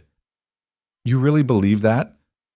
I have to. Otherwise, what's the point of any of this? A sound in the distance made them both freeze. Voices. Faint but getting closer. The hunters had found their trail. Time to move, Rowan said, standing and offering his hand. Clara took it, let him pull her up. They started moving again, slower now to conserve energy, but still with purpose. The forest around them was beautiful in the cold morning light. Pristine snow, towering pines, the kind of wilderness that could kill you if you weren't careful. They'd covered maybe half a mile when Rowan spotted it. Tracks in the snow. Fresh tracks. But not human. Wolf. He knelt, examined the prints. Large. Very large. The same alpha male he'd identified days ago on the trap line, and the tracks were heading in the same direction they were, toward the cache. Problem? Clara asked. Maybe. Maybe not. Rowan stood. There's a wolf ahead. Big one. He might have claimed the cache area as territory. Can we go around? Would add hours we don't have. He checked his rifle. 3 rounds left. Not enough for a sustained fight with men, and definitely not enough for both men and a wolf. We risk it. Move quiet. Stay alert. Wolf will likely avoid us if he hears us coming. They continued slower now, every sense straining. The wolf tracks paralleled their path for a while, then diverged toward a frozen stream. Rowan relaxed slightly. The animal was hunting, not defending territory. The trapper's cache came into view 20 minutes later, a small structure built into the side of a hill, barely more than a dugout with a reinforced door. Rowan had helped build it years ago as part of a network of emergency shelters scattered through the mountains. It would be tight quarters, but it was defensible and stocked with basic supplies. They were 50 feet from the door when the wolf appeared. It came from their left, silent as death, its gray fur blending with the shadows. The animal was massive, easily 150 pounds, its yellow eyes fixed on them with predatory intelligence. It didn't growl, didn't snarl, just watched, calculated. Rowan raised his rifle slowly. Clara, back away. Slow. Don't run. Rowan, do it. Now. Clara took 1 step back, 2. The wolf's gaze shifted to her, tracking the movement. Its muscles tensed. Everything happened at once. The wolf lunged, covering the distance in 3 powerful bounds. Rowan fired, but the animal was too fast, too agile. The bullet went wide. Clara screamed and raised her arms to protect her face as 150 pounds of muscle and teeth hit her, driving her backward into the snow. Rowan didn't think. He just moved. He slammed into the wolf from the side, his shoulder catching it in the ribs with enough force to knock it off Clara. The animal twisted in midair, snapping at him, its jaws closing inches from his throat. They hit the ground together, rolling, and Rowan felt teeth graze his arm before he managed to shove his rifle between them, using it as a barrier. The wolf bit down on the wooden stock, its jaw muscles bunching. Rowan drove his knee into its belly, trying to create space. The animal snarled, a sound like rocks grinding, and wrenched its head sideways. The rifle went flying. Claire was screaming his name, but Rowan's world had narrowed to teeth and fur and the certain knowledge that he was about to die. The wolf released the rifle and lunged for his throat. Rowan got his forearm up just in time, felt fangs sink through his coat and into flesh. The pain was white-hot, blinding. Then a gunshot cracked the air. The wolf jerked, stumbled sideways. Clara fired again, her hand shaking but her aim true. The second bullet caught the animal in the shoulder, spinning it around. It looked at them with those yellow eyes, calculating odds, then turned and loped into the forest, leaving a trail of blood in the snow. Rowan lay there, breathing hard, his arm on fire. Clara was beside him in an instant, her face pale, her hands checking him for damage. "How bad?" she asked, her voice shaking. "Arms torn up, but I don't think it hit anything vital." He sat up with her help, assessed the wound. Deep punctures, bleeding freely, but no arterial spray. He'd live. "Nice shooting." "I almost killed you both trying to aim." "But you didn't. You saved my life." Rowan looked at her, saw the fear and relief warring in her expression. "Thank you." "Don't thank me yet. We need to stop that bleeding." Clara was already pulling supplies from her bag, tearing strips from her spare shirt to use as bandages. Her hands were steady now, focused on the task. This is going to hurt. Everything hurts right now. She cleaned the wound with water from the canteen, packed it with cloth, then bound it tight. Rowan gritted his teeth through the pain but didn't make a sound. When she was finished, his arm was wrapped in makeshift bandages. The bleeding slowed to a seep. "Can you move it?" she asked. Rowan flexed his fingers, rotated his wrist. Pain shot up his arm, but everything worked. Well enough. A sound in the distance made them both freeze. Voices again. The gunshots had given away their position. "Cash! Now!" Rowan stood, swaying slightly. Clara grabbed him, steadied him. Together they stumbled the last 50 feet to the dugout and threw open the door. The interior was dark, musty, but blessedly empty. Rowan pulled Clara inside and barred the door behind them. The space was maybe 8 feet by 8 feet, with a low ceiling and dirt walls reinforced with logs. Supplies lined crude shelves, canned goods, ammunition, blankets, tools, everything a man needed to survive a few days in the wilderness. They collapsed against the far wall, both exhausted, both bleeding. Clara had a long scratch down her cheek from the wolf's initial attack that she hadn't even mentioned. Rowan reached out, touched it gently. "You're hurt too." "I'll survive." She caught his hand, held it. "We both will." Outside, the voices were getting closer. They'd be here in minutes. Rowan looked around the cache, his mind working despite the exhaustion and pain. One door, no windows, stone and earth walls that would stop bullets. Enough ammunition to hold out for a while if it came to that, but it would be a siege.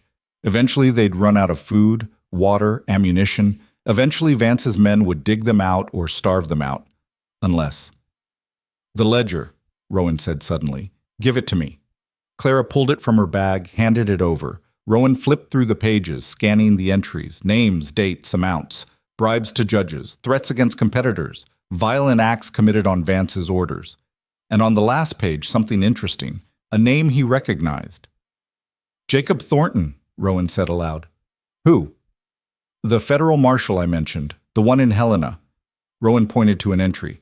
"Vance tried to bribe him 2 years ago, $5,000 to ignore certain irregularities in a land deal. Thornton refused. Vance made a note about it, called him incorruptible and a problem." Clara's eyes widened. "So the ledger proves Thornton can't be bought." "More than that, it proves Vance sees him as a threat." Rowan closed the ledger. "If we can get this to Thornton, he'll act on it. He has the authority, the jurisdiction, and apparently the integrity. Helena's 100 miles from here. Closer to 80. 3, maybe 4 days on foot if the weather holds." Rowan looked at the barred door. "But first we have to survive the next few hours." The voices outside had stopped. The hunters had reached the cache. Rowan could hear them moving around outside, assessing the situation. Then that cultured voice called out, and Rowan realized with a sinking feeling that the speaker was standing right outside the door. "Mr. Hale? Miss Voss, I know you're in there. I saw you go inside." A pause. "You've fought well. Better than I expected. But this is the end of the line. This shelter has one door and no other exits. You're trapped." Rowan exchanged a look with Clara. The man wasn't wrong. "I'm prepared to offer new terms," the voice continued. "Mr. Vance has authorized me to negotiate. He'll pay you, Mr. Hale. $20,000 in gold for Miss Voss and whatever she took. You can walk away rich, start a new life anywhere you want." "And if I refuse," Rowan called back, "then we wait you out. You have no food, no water, no way to escape. We have supplies for days. Eventually you'll have to emerge. And when you do, we'll take what we came for." Rowan looked at Clara, saw his own grim realization reflected in her eyes. They were right. This was a dead end. But Clara wasn't looking defeated. She was looking determined. "I have an idea," she whispered. "But you're not going to like it. Try me." She leaned close, her voice barely audible. "They want me alive. That's their weakness, so I go out there. I surrender, and while they're focused on securing me, you escape out the back." "There is no back." "Then you make one. These walls are dirt and logs. You dig, you tunnel, you do whatever it takes to get out." Her eyes were fierce. "And then you run. You take the ledger to Helena, to Thornton. You make sure Vance pays. I'm not leaving you. You have to." "The hell I do." Rowan grabbed her shoulders. We made a promise to each other. We fight together or we don't fight at all. Rowan, listen to me. His voice was rough with emotion. I spent 15 years alone in these mountains telling myself it was better that way. Safer. Then you walked into my life and changed everything. Made me remember what it feels like to care about something beyond just surviving another day. I'm not going back to that emptiness. I won't. Tears spilled down Clara's cheeks. I don't want you to die for me. And I don't want to live without you. He pulled her close, pressed his forehead to hers. So we find another way. Together. What way? We're trapped. They're right outside. We have maybe 3 rounds of ammunition left and… She stopped. Rowan watched understanding dawn in her expression. 3 rounds, she said slowly, and 5 men outside. At least 5. But they don't know we only have 3 rounds. Clara's mind was racing now, working through possibilities. They think we're still armed and dangerous. That's why they're not rushing us. So we use that. Make them think we're more dangerous than we are. Rowan was starting to see it too. Create an opportunity. Force them into a mistake. They huddled together in the darkness of the cache.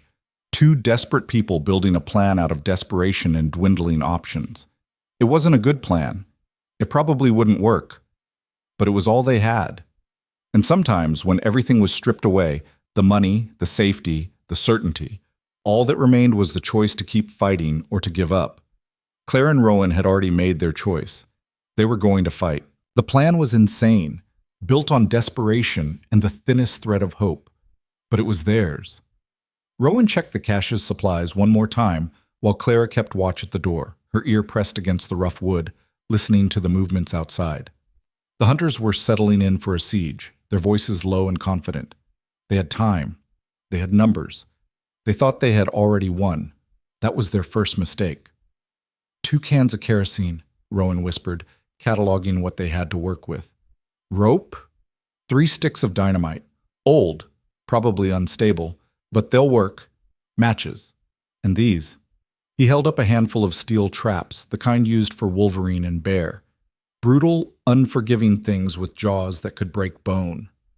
Clara turned from the door, her amber eyes gleaming in the dim light filtering through cracks in the walls. How do we use them? We turn this place into a killing ground. Rowan's voice was cold, tactical. 15 years of surviving the wilderness had taught him one essential truth. When you were cornered, you made the predator pay for every inch. They think we're trapped in here. They're wrong. They're the ones trapped out there with us. He laid out the plan in quick, quiet words. It was brutal. It was dangerous. It would require perfect timing and more than a little luck. But Clara listened without flinching, her face set with the same fierce determination he'd seen when she'd stepped off that train. The dynamite is the key, Rowan explained. We rig it near the door with a tripwire. When they finally decide to rush us, the first man through triggers it. The blast will kill or wound whoever's closest, throw the rest into chaos. And the traps? We set them in the snow around the cache. Anyone trying to flank or retreat will hit them. He met her eyes. It's not clean, it's not honorable, but it'll give us a chance. Clara's jaw tightened. Do it. They worked in frantic silence. Rowan rigged the dynamite with hands that had set 1,000 traps over the years, his fingers remembering the work even as his wounded arms screamed in protest. The fuse was short. They'd need to be clear of the door when it blew. Clara helped string the tripwire at ankle height, making it nearly invisible in the shadows. Then came the traps. Rowan eased the door open just a crack, enough for him to slip out into the pre-dawn darkness. The hunters had pulled back about 50 yards, creating a loose perimeter. He could see them through the trees, dark shapes against the snow. They weren't watching the cache itself closely. Why would they? Their prey was trapped. Second mistake. Rowan moved like a ghost, using every shadow, every drift of snow. He set the first trap near a natural approach path, covered it with a thin layer of powder. Then another, and another. Each one was a ticking bomb of steel and spring tension, waiting for the weight of a careless foot. He was setting the fourth when a voice called out from the perimeter. Anyone got eyes on the cache? Nothing. They're hunkered down. Good. Let 'em stew. Boss says we wait till noon, then we smoke 'em out if they haven't surrendered. Rowan froze, his hand still on the trap's trigger plate. The speaker was maybe 20 yards away, his back to Rowan. So close. One bullet would drop him, but one bullet would also alert the others, and they only had 3 rounds left. He forced himself to breathe slow, to remain still. The man shifted his weight, adjusting his rifle, then turned back to watch the forest. Rowan used the moment to finish setting the trap and slip back toward the cache. He was almost there when his boot caught on a concealed root beneath the snow. The sound of his stumble was barely audible, just a soft crunch of disturbed powder. But in the pre-dawn quiet, it might as well have been a gunshot. "What was that?" someone called out. "Probably just an animal." "Check it anyway." Footsteps crunched through snow, moving toward Rowan's position. He pressed himself against the side of the cache, his knife in his good hand, his wounded arm throbbing.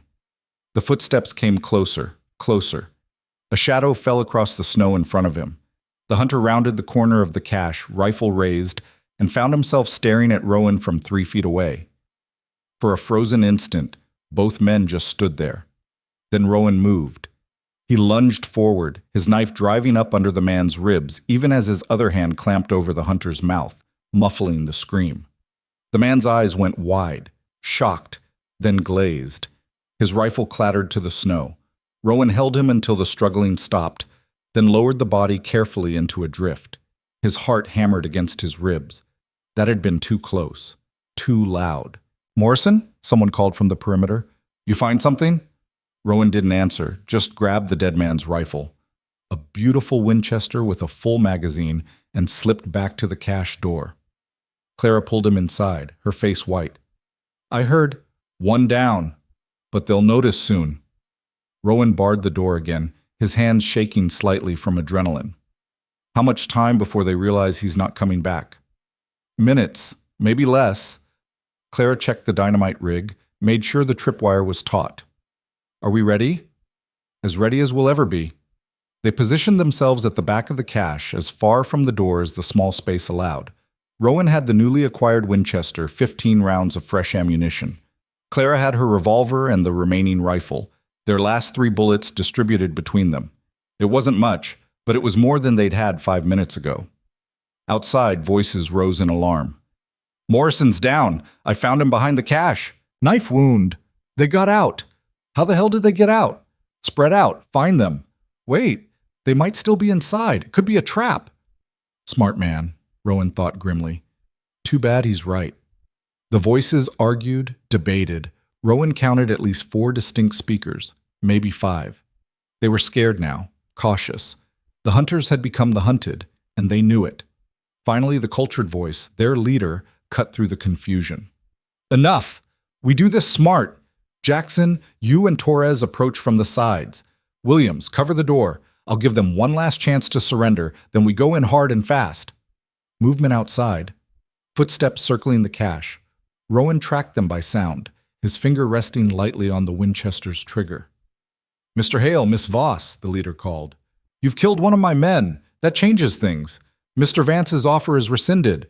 Now we're taking Miss Voss by force, and you're a dead man. Last chance. Come out now, or we're coming in." Rowan glanced at Clara. She nodded once, her face set. He raised his voice. "Come and get us." A pause, then, "Have it your way. Men, on my mark." The leader never finished the order. From the north side of the cache came a scream. Horrible. Agonized, cut short. One of the traps had found its victim. The sound of thrashing, of steel teeth grinding through bone, echoed through the forest. "Torres is down! Jesus, his leg!" Another scream, this time from the south. A second trap sprung. "Fall back! Fall back!" But panic had taken hold. The hunters scattered, running from the unseen threat, and 2 more found the traps Rowan had carefully positioned along the retreat paths. The morning air filled with screams and curses. "The door!" someone shouted. "Get to the door!" Heavy footsteps pounded toward the cache entrance. Rowan and Clara pressed themselves against the back wall, hands over their ears. The door burst open, and a man silhouetted against the gray dawn light rushed through. The tripwire caught his ankle. The dynamite detonated. The blast was apocalyptic in the confined space. The door disintegrated into splinters. The hunter who'd triggered it simply ceased to exist, vaporized by the explosion. The walls shook. Dirt rained from the ceiling, and the concussion wave nearly ruptured Rowan's eardrums despite his hands clamped over his ears. Then silence. Terrible ringing silence. Rowan's ears were screaming, his vision swimming, but training and instinct drove him forward. He grabbed Clara. She was moving, alive, that was all that mattered, and pulled her toward where the door used to be. The opening was larger now, torn wide by the explosion, smoke and dust billowing out. They stumbled into the gray dawn and into chaos. Bodies littered the snow. One man was crawling away, his legs shattered by a trap. Another lay motionless, peppered with shrapnel from the blast. A third was running, actually running, toward the tree line, abandoning his weapon and his comrades in blind panic. But two were still standing, still fighting. The leader, the cultured voice, and one other man, both with rifles, both recovering from the shock of the explosion faster than Rowan had hoped. The leader's face was bleeding from a dozen small cuts, and his expensive coat was torn and burned, but his eyes were clear and filled with fury. "You son of a bitch!" he snarled, bringing his rifle up. Rowan fired first. The shot took the other man, the one Rowan didn't know, in the chest, spinning him backward into the snow. Rowan worked the lever action, swung toward the leader, but Clara was already moving. She'd drawn the pearl-handled revolver, and she fired 3 times in rapid succession. The first shot missed. The second caught the leader in the shoulder. The third hit him in the gut. The man staggered, dropped his rifle, pressed both hands to his stomach. Blood welled between his fingers, dark and arterial. He looked at Clara with something like surprise, then his legs gave out, and he collapsed to his knees. "You," he gasped, "you were just supposed to be a scared girl." "I'm nobody's property," Clara said, her voice steady despite the smoking gun in her hand. "Tell Vance that, in whatever hell you're headed to." The man tried to respond, but blood filled his mouth. He pitched forward into the snow and went still. Rowan scanned the area, his rifle moving from target to target. The man who'd been running was long gone, disappeared into the forest. The others were dead or dying. The screams had stopped. Only the wind remained, and the crackle of small fires where burning debris from the explosion had landed. "Is it over?" Clara asked, her voice small. "For now." Rowan's entire body was shaking, adrenaline flooding out of him all at once. "But that one got away. He'll report back to Vance eventually. How long do we have?" "Days. Maybe a week if we're lucky." He looked at the carnage around them, at the life he'd just taken, and the lives Clara had taken. "We need to move. Need to get to Helena before Vance sends more." Clara nodded, but she was staring at the dead leader, at the blood staining the snow. "I killed him. I killed 2 of them." "You defended yourself, defended us both." "I know, I just—" She swallowed hard. "I thought I'd feel different. Triumphant, maybe. Or guilty. But I just feel empty." Rowan moved to her side, pulled her close. She came willingly, pressing her face against his chest, her shoulders shaking with silent sobs. "It never feels good," he said quietly. "Taking a life. Even when it's necessary, even when they deserve it. That emptiness, that's the part of you that's still human. Hold on to that." They stood there for a long moment, 2 people covered in blood and soot and the residue of violence, holding each other in the ruins of a battle they'd somehow survived. Around them, the Montana wilderness was beautiful and indifferent, the rising sun painting the snow in shades of gold and pink. Finally, Clara pulled back, wiped her eyes. "What now?" "Now we salvage what we can and start walking." Rowan surveyed the scene with tactical eyes. "Those men had supplies, weapons, ammunition. We take it, all of it." They worked quickly, stripping the dead of anything useful. It felt ghoulish, but survival demanded it. They collected rifles, ammunition, dried food, warm clothing. One of the men had been carrying a map. Rowan pocketed it. Another had a compass. By the time they were finished, they'd assembled enough supplies to make the journey to Helena possible. Rowan found something else too, tucked into the leader's coat. A letter, sealed with red wax bearing an ornate V. He broke the seal and read. The letter was from Marcus Vance, written in an elegant hand that somehow made the words more chilling. It confirmed everything Clara had told him, and worse. Vance didn't just want Clara back, he was obsessed with her. The letter described her as property that had been stolen, promised a bonus to whoever returned her intact and unspoiled, and contained detailed instructions on how she was to be transported back to Nevada. The final paragraph made Rowan's blood run cold. If she continues to resist, you have my permission to use whatever means necessary to break her spirit. She will learn her place, one way or another. As for any man foolish enough to shelter her, make an example. I want his death to serve as a warning to others who might interfere with my affairs. Rowan folded the letter carefully and added it to the ledger. More evidence, more proof of what kind of monster they were dealing with. What did it say? Clara asked. Nothing we didn't already know. Vance is obsessed, dangerous. But this letter proves it, proves his intent. Rowan looked at her. When we reach Helena, this goes to Thornton along with the ledger. It'll be enough to launch an investigation at minimum, maybe enough to put Vance away. If we reach Helena. We will. Rowan shouldered the pack they'd assembled, tested its weight. Heavy, but manageable. 80 miles, 4 days, maybe 5 depending on weather and terrain. We stay off main trails, move during daylight, hole up at night. We can do this. Clara picked up her own pack, lighter than his, but still substantial. She looked tired, haunted by what they'd just done, but there was steel in her spine. Then let's go, before I lose my nerve. They left the cache and its ring of dead men behind, heading north through the forest. The sun was fully up now, turning the world into a blinding expanse of white.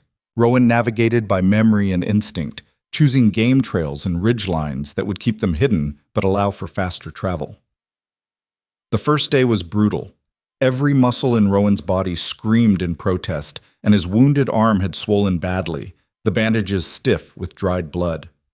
Clara fared little better. She'd twisted her ankle during their escape from the cabin, and though she never complained, Rowan could see her limping by midday. They pushed through, stopping only briefly to rest and eat. By sunset, they'd covered maybe 15 miles. Not as much as Rowan had hoped, but respectable given their injuries and the terrain. They made camp in a small cave, barely more than an overhang, but it provided shelter from the wind. Rowan built a small fire using dry wood that wouldn't smoke much, and they huddled close to it, sharing warmth. Tell me about Helena, Clara said, breaking the silence. What's it like? Growing, Rowan replied. When I left 15 years ago, it was barely a town, maybe 1,000 people, but gold was discovered nearby, and I hear it's boomed since then. Probably 10 times that size now. Streets, shops, law, civilization. Something like that. He poked at the fire. You'll like it. It's got bookshops, libraries, schools. A real theater, I heard. Place where someone like you could build a life. Claire was quiet for a moment. What about you? Will you stay in Helena or go back to the mountains? Rowan had been asking himself the same question. A week ago, the answer would have been obvious. Back to the mountains, back to isolation, back to the safety of solitude. But that was before Clara. Before he'd remembered what it felt like to care about someone beyond himself. Don't know, he admitted. The mountains are what I know, what I'm good at. But they're also lonely as hell. I just didn't let myself feel it until recently. Because of me. Because of you. He looked at her across the fire, at the way the light painted her face in warm tones. You made me remember there are things worth fighting for beyond just surviving another winter. Made me want to live instead of just exist. Clara's eyes glistened. I feel the same. About you. This whole journey, it was supposed to be about escape. About running. But somewhere along the way, it became about running toward something instead of away from it. Toward what? You. This. Us. She gestured between them. I know it started as a transaction. A marriage of convenience, but it's not that anymore. It hasn't been for a while. Rowan's throat tightened. He'd been thinking the same thing, feeling it, but hearing her say it out loud made it real, made it terrifying and wonderful all at once. When we get to Helena, he said slowly, we'll have choices. The marriage contract, it's legal, but we could dissolve it if you wanted. You'd be free, free to build whatever life you choose. Clara shook her head. I don't want to be free of you. I want to be free with you. There's a difference. Clara, I love you. The words came out in a rush, like she'd been holding them back for too long. I know it's crazy. I know we barely know each other, but I've never been more certain of anything. You saved my life, yes, but more than that, you saw me. Not as property, not as a prize, not as a burden, just as Clara. And you stood beside me when you had every reason to run. Rowan crossed the small space between them, cupped her face in his hands.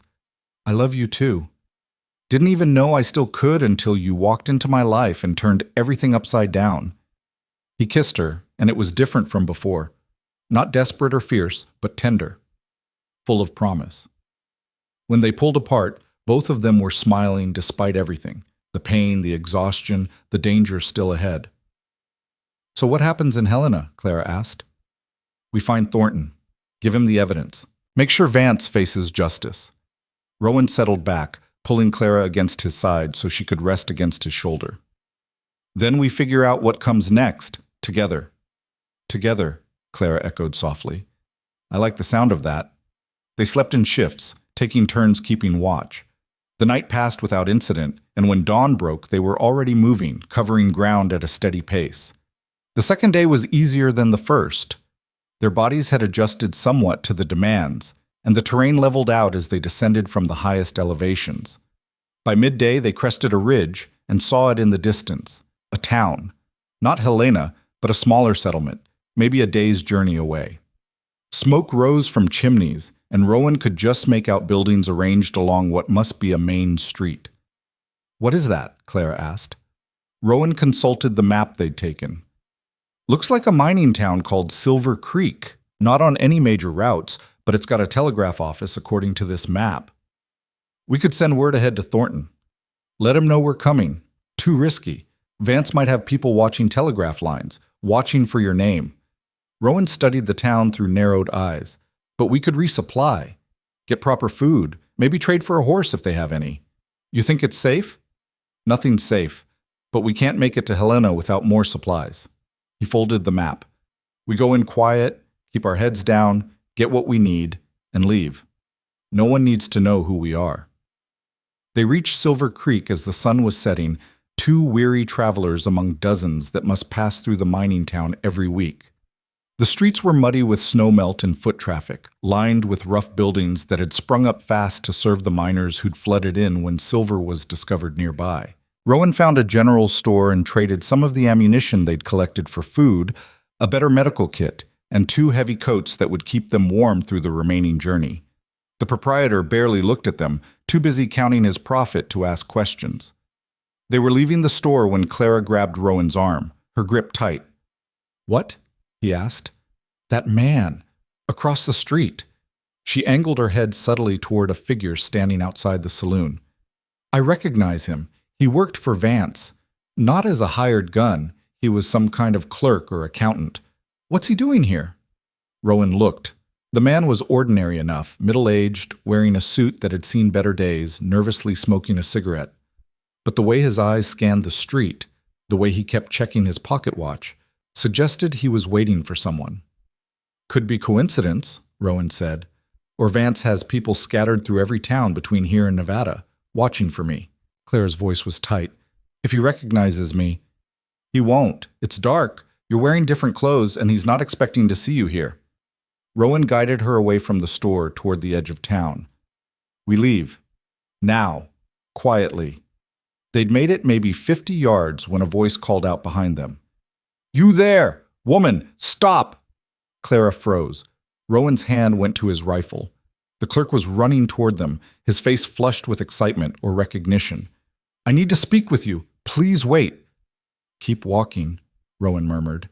But the clerk was persistent, closing the distance quickly. Miss, I just need a moment. I have to...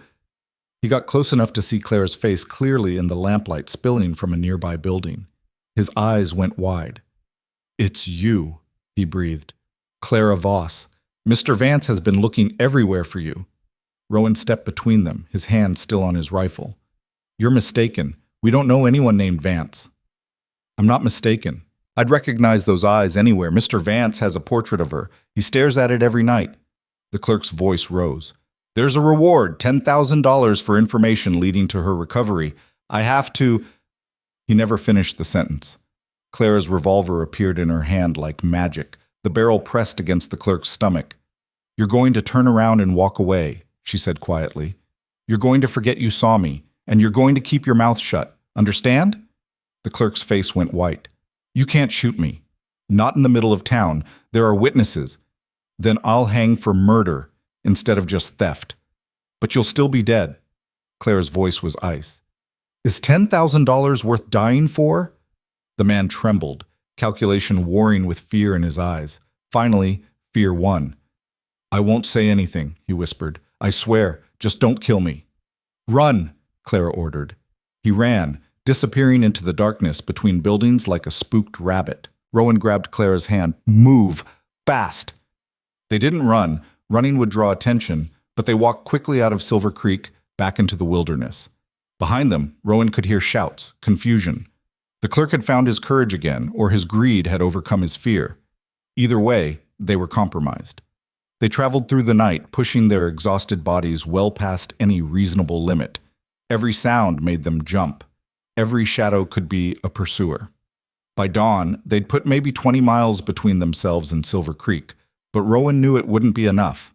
Word would spread. Vance would know they were headed north, would know roughly where they were. He'd send more men, better men. The hunt had begun again. They pushed through 3 more days of relentless travel, always moving, always looking over their shoulders. The landscape changed as they traveled north, the high peaks giving way to rolling foothills, dense forest thinning into scattered groves separated by open meadows. Each clearing they had to cross felt like stepping into a sniper's sights, exposed and vulnerable. Rowan's arm had begun to heal, though infection had set in despite Clara's careful tending. Fever came and went, making his thoughts fuzzy, his reactions slower than they should be. He didn't tell Clara how bad it was getting. They had enough to worry about. On the 4th morning, they crested a hill and saw Helena spread out in the valley below. It was bigger than Rowan remembered, much bigger. What had been a rough mining camp 15 years ago had transformed into something approaching a real city. Buildings of brick and wood lined broad streets laid out in an organized grid. Church spires rose above the rooflines. Even from this distance, they could see people moving through the streets, wagons hauling goods, the organized chaos of civilization. Clara stood beside him, staring at the town with an expression that mixed hope and fear. "We made it," she said, almost disbelieving. "We made it," Rowan confirmed, but he was scanning the approaches, the roads leading in and out of town. If Vance had men here, and he probably did, they'd be watching those roads. "We need to be smart about this. Go in after dark. Find Thornton before anyone knows we're here." "How do we find him?" "Federal Marshal's office is usually near the courthouse. We find that, we find him." Rowan started down the hill toward the cover of the tree line. "But we wait for nightfall. Rest while we can." They found shelter in an abandoned trapper's shack a mile from town, its roof half caved but its walls still standing. Rowan built no fire. Smoke would give them away, so they huddled together for warmth, sharing what was left of their food, and trying to ignore the gnawing tension. "What if he's not there?" Clara asked as the sun began to set. "What if Thornton's out of town? Or what if Vance got to him first?" "Then we find someone else. A territorial judge, a newspaper editor, someone with the authority or the platform to do something with what we've got." Rowan pulled out the ledger and the letter, their evidence carefully wrapped in oilcloth to protect it from the elements. "But Thornton's our best bet. If half of what I remember about him is true, he's honest and he's stubborn, he'll act. And if he doesn't believe us, then we make him believe." Rowan looked at her. "We've come too far to quit now." Darkness fell, and they moved. Helena at night was a different creature than the wilderness they'd left behind. Lanterns and electric lights, Rowan marveled, things he'd only heard about, illuminated the streets. People moved between buildings, heading to saloons and boarding houses. Piano music drifted from somewhere, along with laughter and the clatter of dishes. Normal life, the kind Clara had been denied for 6 months, and Rowan had abandoned 15 years ago. They kept to the shadows, 2 more rough-looking travelers in a town full of miners and drifters. No one looked twice at them. The courthouse was exactly where Rowan remembered it, a sturdy brick building at the center of town. Beside it, in a smaller structure, A sign read, U.S. Marshal, Montana Territory. A light burned in the window. Someone was still working. Rowan and Clara exchanged a look. They'd made it this far. No turning back now. He knocked on the door. Footsteps inside, heavy boots on wooden floors. Then the door opened, revealing a man in his 50s with iron gray hair and a face carved from granite. He was tall, broad-shouldered, wearing a vest over a white shirt with the sleeves rolled up. A badge gleamed on his chest. His eyes, sharp and assessing, took in Rowan and Clara in a single glance.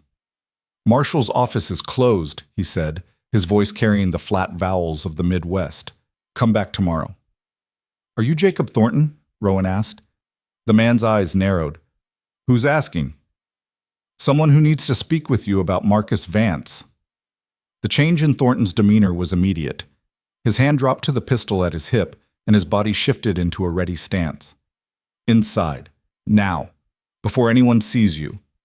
He ushered them in quickly and locked the door behind them. The office was Spartanly furnished, a desk piled with papers, a filing cabinet, a gun rack on the wall, and a holding cell in the back corner. Maps of Montana Territory covered one wall marked with pins and notations. Thornton gestured to 2 chairs. "Sit. Talk. And this better be worth interrupting my evening." Rowan and Clara sat. Now that they were here, safe in the presence of the law, exhaustion crashed over both of them like a wave. Rowan's hands shook slightly as he unwrapped the oilcloth and laid the ledger and letter on Thornton's desk. "My name's Rowan Hale. This is my wife, Clara. She's been running for Marcus Vance for 6 months. He killed her father, tried to force her into marriage. When she refused and ran, he sent hired killers after her. We've been fighting them off for the past week." Thornton's expression didn't change, but his hand moved away from his pistol. "Marcus Vance, Nevada Silver Baron. I know of him. Tried to bribe me a few years back." "It's in the ledger," Clara said quietly. "Your name, the amount he offered, your refusal, along with records of dozens of other crimes. Bribes, threats, violence, everything he's done to build his empire." Thornton opened the ledger, began reading. His face remained impassive, but Rowan saw the way his jaw tightened, the way his fingers gripped the pages harder with each entry. Minutes passed in silence, broken only by the turning of pages. Finally, Thornton looked up. "Where did you get this?" "I stole it," Clara said, meeting his eyes without flinching. "From Vance's personal safe, along with $6,000 in gold and his father's pistol. I took what I needed to survive and what I needed to prove what kind of man he is." "You're admitting to theft." "I'm admitting to saving my own life." Clara's voice was steady. "My father owned land that Vance wanted. When my father refused to sell, Vance had him killed. Made it look like an accident. Then Vance tried to claim me as compensation, as property. So yes, I stole from him. I'd do it again." Thornton studied her for a long moment, then shifted his gaze to Rowan. "And you?" "I married her, signed a contract before any of this started. When Vance's men came for her, I stood my ground. We killed 5 of them in self-defense." Rowan gestured to the letter. "Read that. You'll see what we're up against." Thornton opened the letter, read it through twice. When he finished, his face had gone cold and hard. "This is a confession of intent to commit murder and kidnapping, written in Vance's own hand." "Will it be enough?" Clara asked. "Enough to stop him?" "Alone? Maybe not. Vance has money, lawyers, influence, but this ledger—" Thornton tapped it with one finger. "This is different. This is evidence of systemic corruption across multiple territories. Bribes to federal officials, intimidation of witnesses, conspiracy to commit fraud. This is the kind of thing that brings down empires." Hope flared in Clara's eyes. "So you can help us?" "I can do more than help. I can end this." Thornton stood, began pacing. "I've been building a case against Vance for 2 years. Had pieces, fragments, testimony from people too scared to go on record. But I never had proof like this. Never had something concrete enough to bring federal charges." "What happens now?" Rowan asked. "Now I wire Washington. Get authorization for a formal investigation and arrest warrant. With this evidence, I can charge Vance with conspiracy, bribery of federal officials, and murder. I'll need you both to give depositions, testify to what happened." "How long will that take?" For the warrant? A week? Maybe 2. For the investigation? Trial? All of it? Thornton shrugged. Months. Maybe a year. But Vance will be in custody. He won't be able to send anyone after you. Clara sagged in her chair, relief washing over her face. It's really over? Not yet, but it will be. Thornton returned to his desk, began drafting a telegram with quick, efficient strokes. I'll send this tonight, get the wheels moving. In the meantime, you two need rest. There's a boarding house 2 blocks from here, run by a woman named Mrs. Kowalski. Tell her I sent you. She's trustworthy. Rowan started to stand, then a thought occurred to him. Vance will know we're here. We had a run-in with one of his people in Silver Creek. He'll send more men. Let him try. Thornton's smile was cold. This is my jurisdiction. Anyone who comes for you goes through me and my deputies. And unlike his hired thugs, we know how to fight. He finished the telegram, sealed it in an envelope. Go, get some rest. Come back tomorrow and we'll start the depositions. They left the marshal's office and walked through the lamplit streets of Helena, following Thornton's directions. The boarding house was exactly where he'd said, a 3-story structure with warm light spilling from its windows and the smell of fresh bread emanating from within. Mrs. Kowalski was a sturdy Polish woman in her 60s who took one look at their exhausted faces and didn't ask questions. She showed them to a room on the 2nd floor, simple but clean, with a real bed and a stove and a basin of hot water for washing. Breakfast at 7, she said in heavily accented English. You sleep. You look like you need it.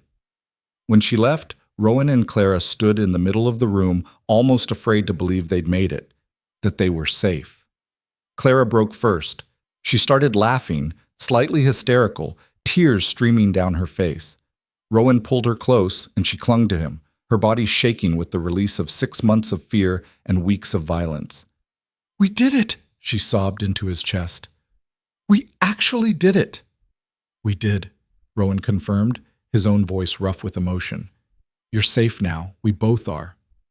They cleaned up as best they could with the hot water and spare clothes from their packs. Clara's hands shook as she tried to wash blood and dirt from her hair, so Rowan did it for her, gentle and careful. She did the same for him, cleaning around his infected wound and rebandaging it with supplies from the medical kit. Then they collapsed into bed together, too exhausted even for words. Rowan held Clara close, feeling her breathing even out into sleep, and for the first time in weeks, he let himself relax. Let himself believe that maybe, just maybe, the worst was behind them. He woke to sunlight streaming through the window and the smell of coffee. Clara was already up, standing at the window in one of her spare dresses, watching the street below. She looked different in the morning light, cleaner, rested, but also softer somehow, like the constant vigilance had finally eased. Morning, Rowan said, his voice rough from sleep. She turned, smiled. Good morning. Mrs. Kowalski brought coffee and said breakfast would be ready in 20 minutes. I think she's decided we're her new project. Rowan sat up, testing his arm. The fever had broken overnight, and while the wound still hurt, it felt better than it had in days. We should check in with Thornton after we eat, see if he's heard anything. About that. Clara came to sit beside him on the bed. I've been thinking, once this is over, once Vance is in custody, and we've testified and everything's settled, what then? What do you mean? I mean us. This marriage started as a transaction, remember? You needed someone to help you survive the winter. I needed protection and a place to hide, but that's not what this is anymore. Rowan's chest tightened. No, it's not. So what is it? Clara asked softly. What do you want it to be? He took her hand, ran his thumb across her knuckles. I want it to be real. Not a transaction, not an arrangement. A real marriage. You and me building a life together. In the mountains? If that's what you want, or here in Helena, or anywhere else. He met her eyes. I spent 15 years hiding from life because I was afraid of losing someone again. But I've learned something these past weeks. Living afraid isn't really living at all, and I'd rather risk losing you than never have you in the first place. Clara's eyes filled with tears. I want it to be real too. I want to wake up next to you every morning and know it's not because we're running or hiding or just trying to survive. I want it to be a choice. Our choice. Then that's what will make it. She kissed him, soft and sweet and full of promise. When they pulled apart, both of them were smiling.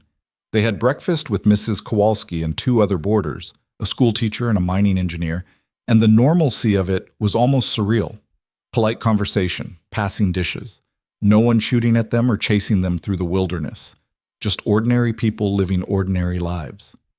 After breakfast, they returned to Thornton's office. The marshal was already there, along with two deputies, young men who looked capable and alert. Thornton's face was grim. "We have a problem," he said without preamble. Rowan's hand went instinctively to his rifle. "What kind of problem?"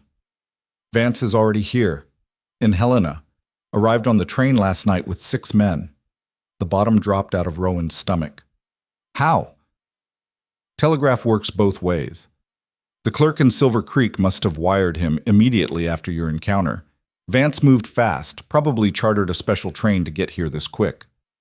Thornton spread a map on his desk. "He's staying at the Grand Hotel, right in the center of town. His men have been asking questions, showing your descriptions around." "So, he knows we're here," Clara said, her voice tight. "He knows you're in Helena. He doesn't know exactly where yet." Thornton looked between them. "But it's only a matter of time. This town isn't that big." "Can you arrest him?" Rowan asked. "You have the evidence." "I wired Washington, but I haven't received authorization yet. Federal warrants take time, and technically Vance hasn't committed any crimes in Montana territory. Everything in that ledger happened in Nevada, California, other jurisdictions." Thornton's frustration was evident. "My hands are tied until I get official clearance." "So what do we do? Hide?" Clara's voice was sharp.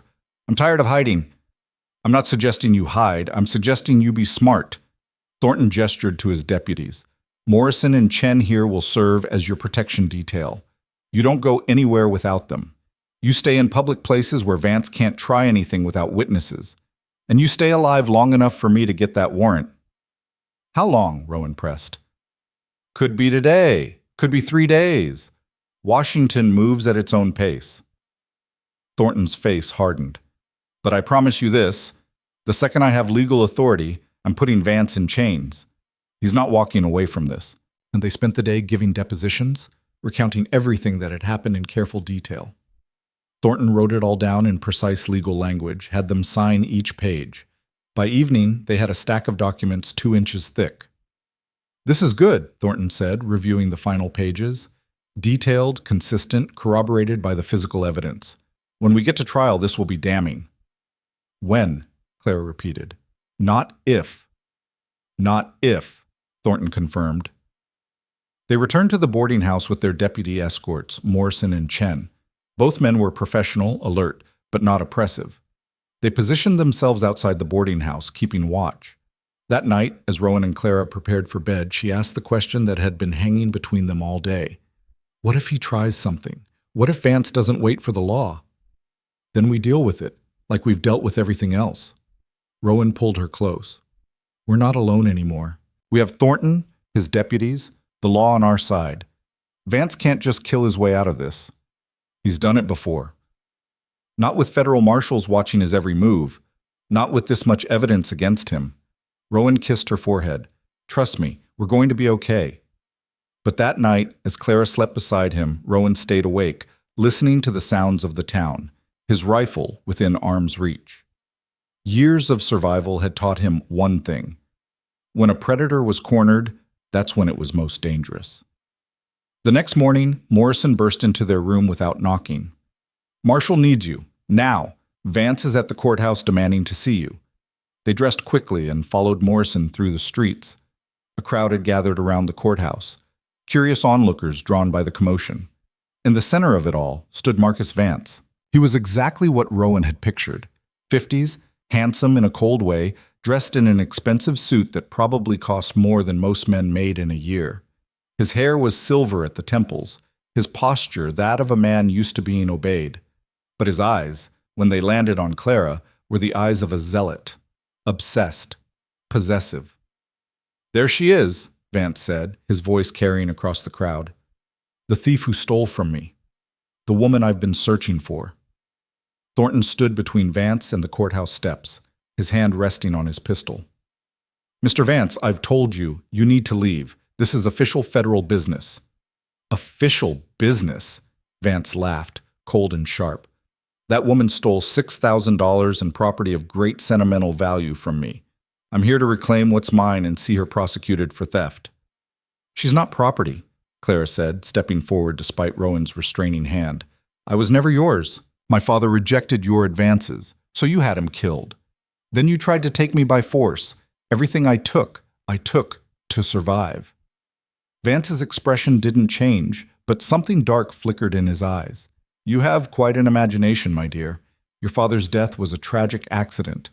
As for taking you by force, I merely made a generous offer of marriage that you unfortunately declined. Generous? Clara's voice rose. You sent men to drag me back. You put a bounty on my head. I sent men to recover stolen property and ensure your safe return. As for a bounty, Vance spread his hands. I offered a reward for information, perfectly legal. He was good, Rowan realized. Smooth. Every answer carefully crafted to sound reasonable, to paint Clara as a hysterical thief and himself as a wronged victim. The crowd was watching, listening, and some faces were starting to look uncertain. Thornton stepped forward. Mr. Vance, I have evidence that contradicts your version of events. Evidence that suggests you've committed multiple federal crimes. Evidence? Vance's eyebrows rose. What evidence would that be, Marshal? A ledger detailing bribes to federal officials, among other things, written in your hand. For the first time, something resembling concern crossed Vance's face, but it was gone in an instant, replaced by amusement. I keep many ledgers, Marshal. Accounting is part of running a business empire. I'm sure whatever you have can be explained as perfectly legitimate business transactions. We'll let a federal court decide that. Indeed, we will, and I look forward to clearing my name. Vance's gaze returned to Clara. In the meantime, I'm filing a formal complaint for theft. I want that woman arrested and my property returned. That's not going to happen, Thornton said flatly. Then I'll take it to the territorial governor. I'll take it to Washington if I have to. Vance's voice took on a hard edge. I have friends in high places, Marshal. Friends who won't appreciate a federal officer harboring a known criminal. And I have a telegraph from Washington authorizing me to investigate your activities. It arrived this morning. Thornton pulled a paper from his pocket. Which means you're not going anywhere, Mr. Vance. You're a person of interest in a federal investigation. The change in Vance was immediate. The cultured mask slipped, revealing the predator underneath. You can't hold me. You have no grounds. I have grounds enough. You're ordered to remain in Helena pending further investigation. If you attempt to leave, I'll have you arrested for obstruction. This is harassment. This is justice. Thornton gestured to his deputies. Escort Mr. Vance back to his hotel. Make sure he understands that he's not to leave town or approach Miss Voss or Mr. Hale. Vance's men started to move forward, hands going to their weapons. But Morrison and Chen already had their guns drawn, and several townspeople who'd been watching pulled back, not wanting to be caught in a gunfight. Stand down, Vance ordered his men, his voice tight. He looked at Clara one more time. This isn't over, not by a long shot. Yes, Clara said quietly. It is. Vance turned and walked away, his men following. The crowd dispersed slowly, gossiping and speculating. Thornton ushered Rowan and Clara back into his office. That warrant can't come fast enough, he muttered. Vance is going to try something. I can feel it. What can we do? Rowan asked. Stay alert, stay together. Don't go anywhere alone. Thornton looked grim. And pray that Washington moves faster than usual. The answer came 2 days later. Rowan and Clara were having lunch at a small restaurant, Morrison and Chen keeping watch from a nearby table, when a messenger burst in looking for the marshal's deputies. Thornton needs you at the office. Now. Federal warrant just came through. They abandoned their meal and rushed to the marshal's office. Thornton was there with 4 additional deputies Rowan hadn't seen before, all armed and looking ready for a fight. It's time, Thornton said, holding up an official-looking document. Federal arrest warrant for Marcus Vance on charges of bribery, conspiracy, and suspicion of murder. We're bringing him in. What do you need from us? Rowan asked. Stay here. Lock the door. Don't open it for anyone but me. Thornton checked his pistol. If this goes bad, if Vance's men resist, I don't want you caught in the crossfire. We can help. You've done enough. This is my job now. Thornton looked at Clara. When this is over, when he's in custody, you're free, really free. That's the help I need, for you to be safe so I can do this right. Clara nodded, too emotional to speak. Thornton and his deputies left, heading toward the Grand Hotel. Rowan locked the door behind them and moved to the window where he could see the street. Clara joined him, her hand finding his. They didn't have to wait long. The sound of gunfire erupted from the direction of the hotel, sharp cracks that echoed through the streets. People scattered, diving for cover. More shots, then shouting. Minutes stretched into eternity. Then silence. Rowan's heart hammered. Had Thornton survived? Had Vance? Footsteps approached the office. Heavy boots. Rowan raised his rifle, positioning himself between Clara and the door. A knock. It's Thornton. Open up. Rowan recognized the voice and unlocked the door. Thornton entered, looking grim but uninjured. Behind him, two deputies dragged a struggling Marcus Vance, his hands shackled, his expensive suit torn and bloodied. Is he hurt? Clara asked. Resisted arrest. His men drew on us. We returned fire. Thornton gestured, and the deputies hauled Vance toward the holding cell. 2 of his men are dead. 3 are in custody. The rest scattered. Vance's eyes found Clara as he was dragged past. This isn't over, he snarled. I have lawyers. I have money. I'll be free within a week. And when you are, you'll be in federal prison facing trial, Thornton interrupted. Save your threats for the judge. The deputies locked Vance in the cell. He gripped the bars, his knuckles white, staring at Clara with undisguised hatred. You ruined everything, he said to her. I could have given you the world, made you a queen. Instead, you chose to play in the dirt with this mountain trash. I chose freedom, Clara said quietly. Something you'll never understand. You think you've won? You think this changes anything? Vance laughed bitterly. I'll destroy you both. Even from prison, I have reach. You'll spend the rest of your lives looking over your shoulders, wondering when... That's enough, Thornton said sharply. He pulled a canvas tarp across the bars, blocking Vance from view. He can scream at the wall. Come on, let's get you two somewhere you can breathe. They left the office, Clara leaning heavily on Rowan. Outside, the street was returning to normal, the brief violence already becoming just another story. What happens now? Rowan asked. Now I send word to Washington that Vance is in custody. They'll send federal prosecutors. The trial will probably be in Denver. Bigger court, more resources. Thornton looked at them both. You'll need to testify, both of you. Could be months before it happens. Months, Clara repeated. What do we do until then? Live, Thornton said simply. Build the life Vance tried to take from you. That's the best revenge, showing him that he failed. Over the following weeks, that's exactly what they did. They rented a small house on the edge of Helena, nothing fancy but theirs. Rowan found work as a guide, leading hunting and fishing expeditions into the mountains he knew so well.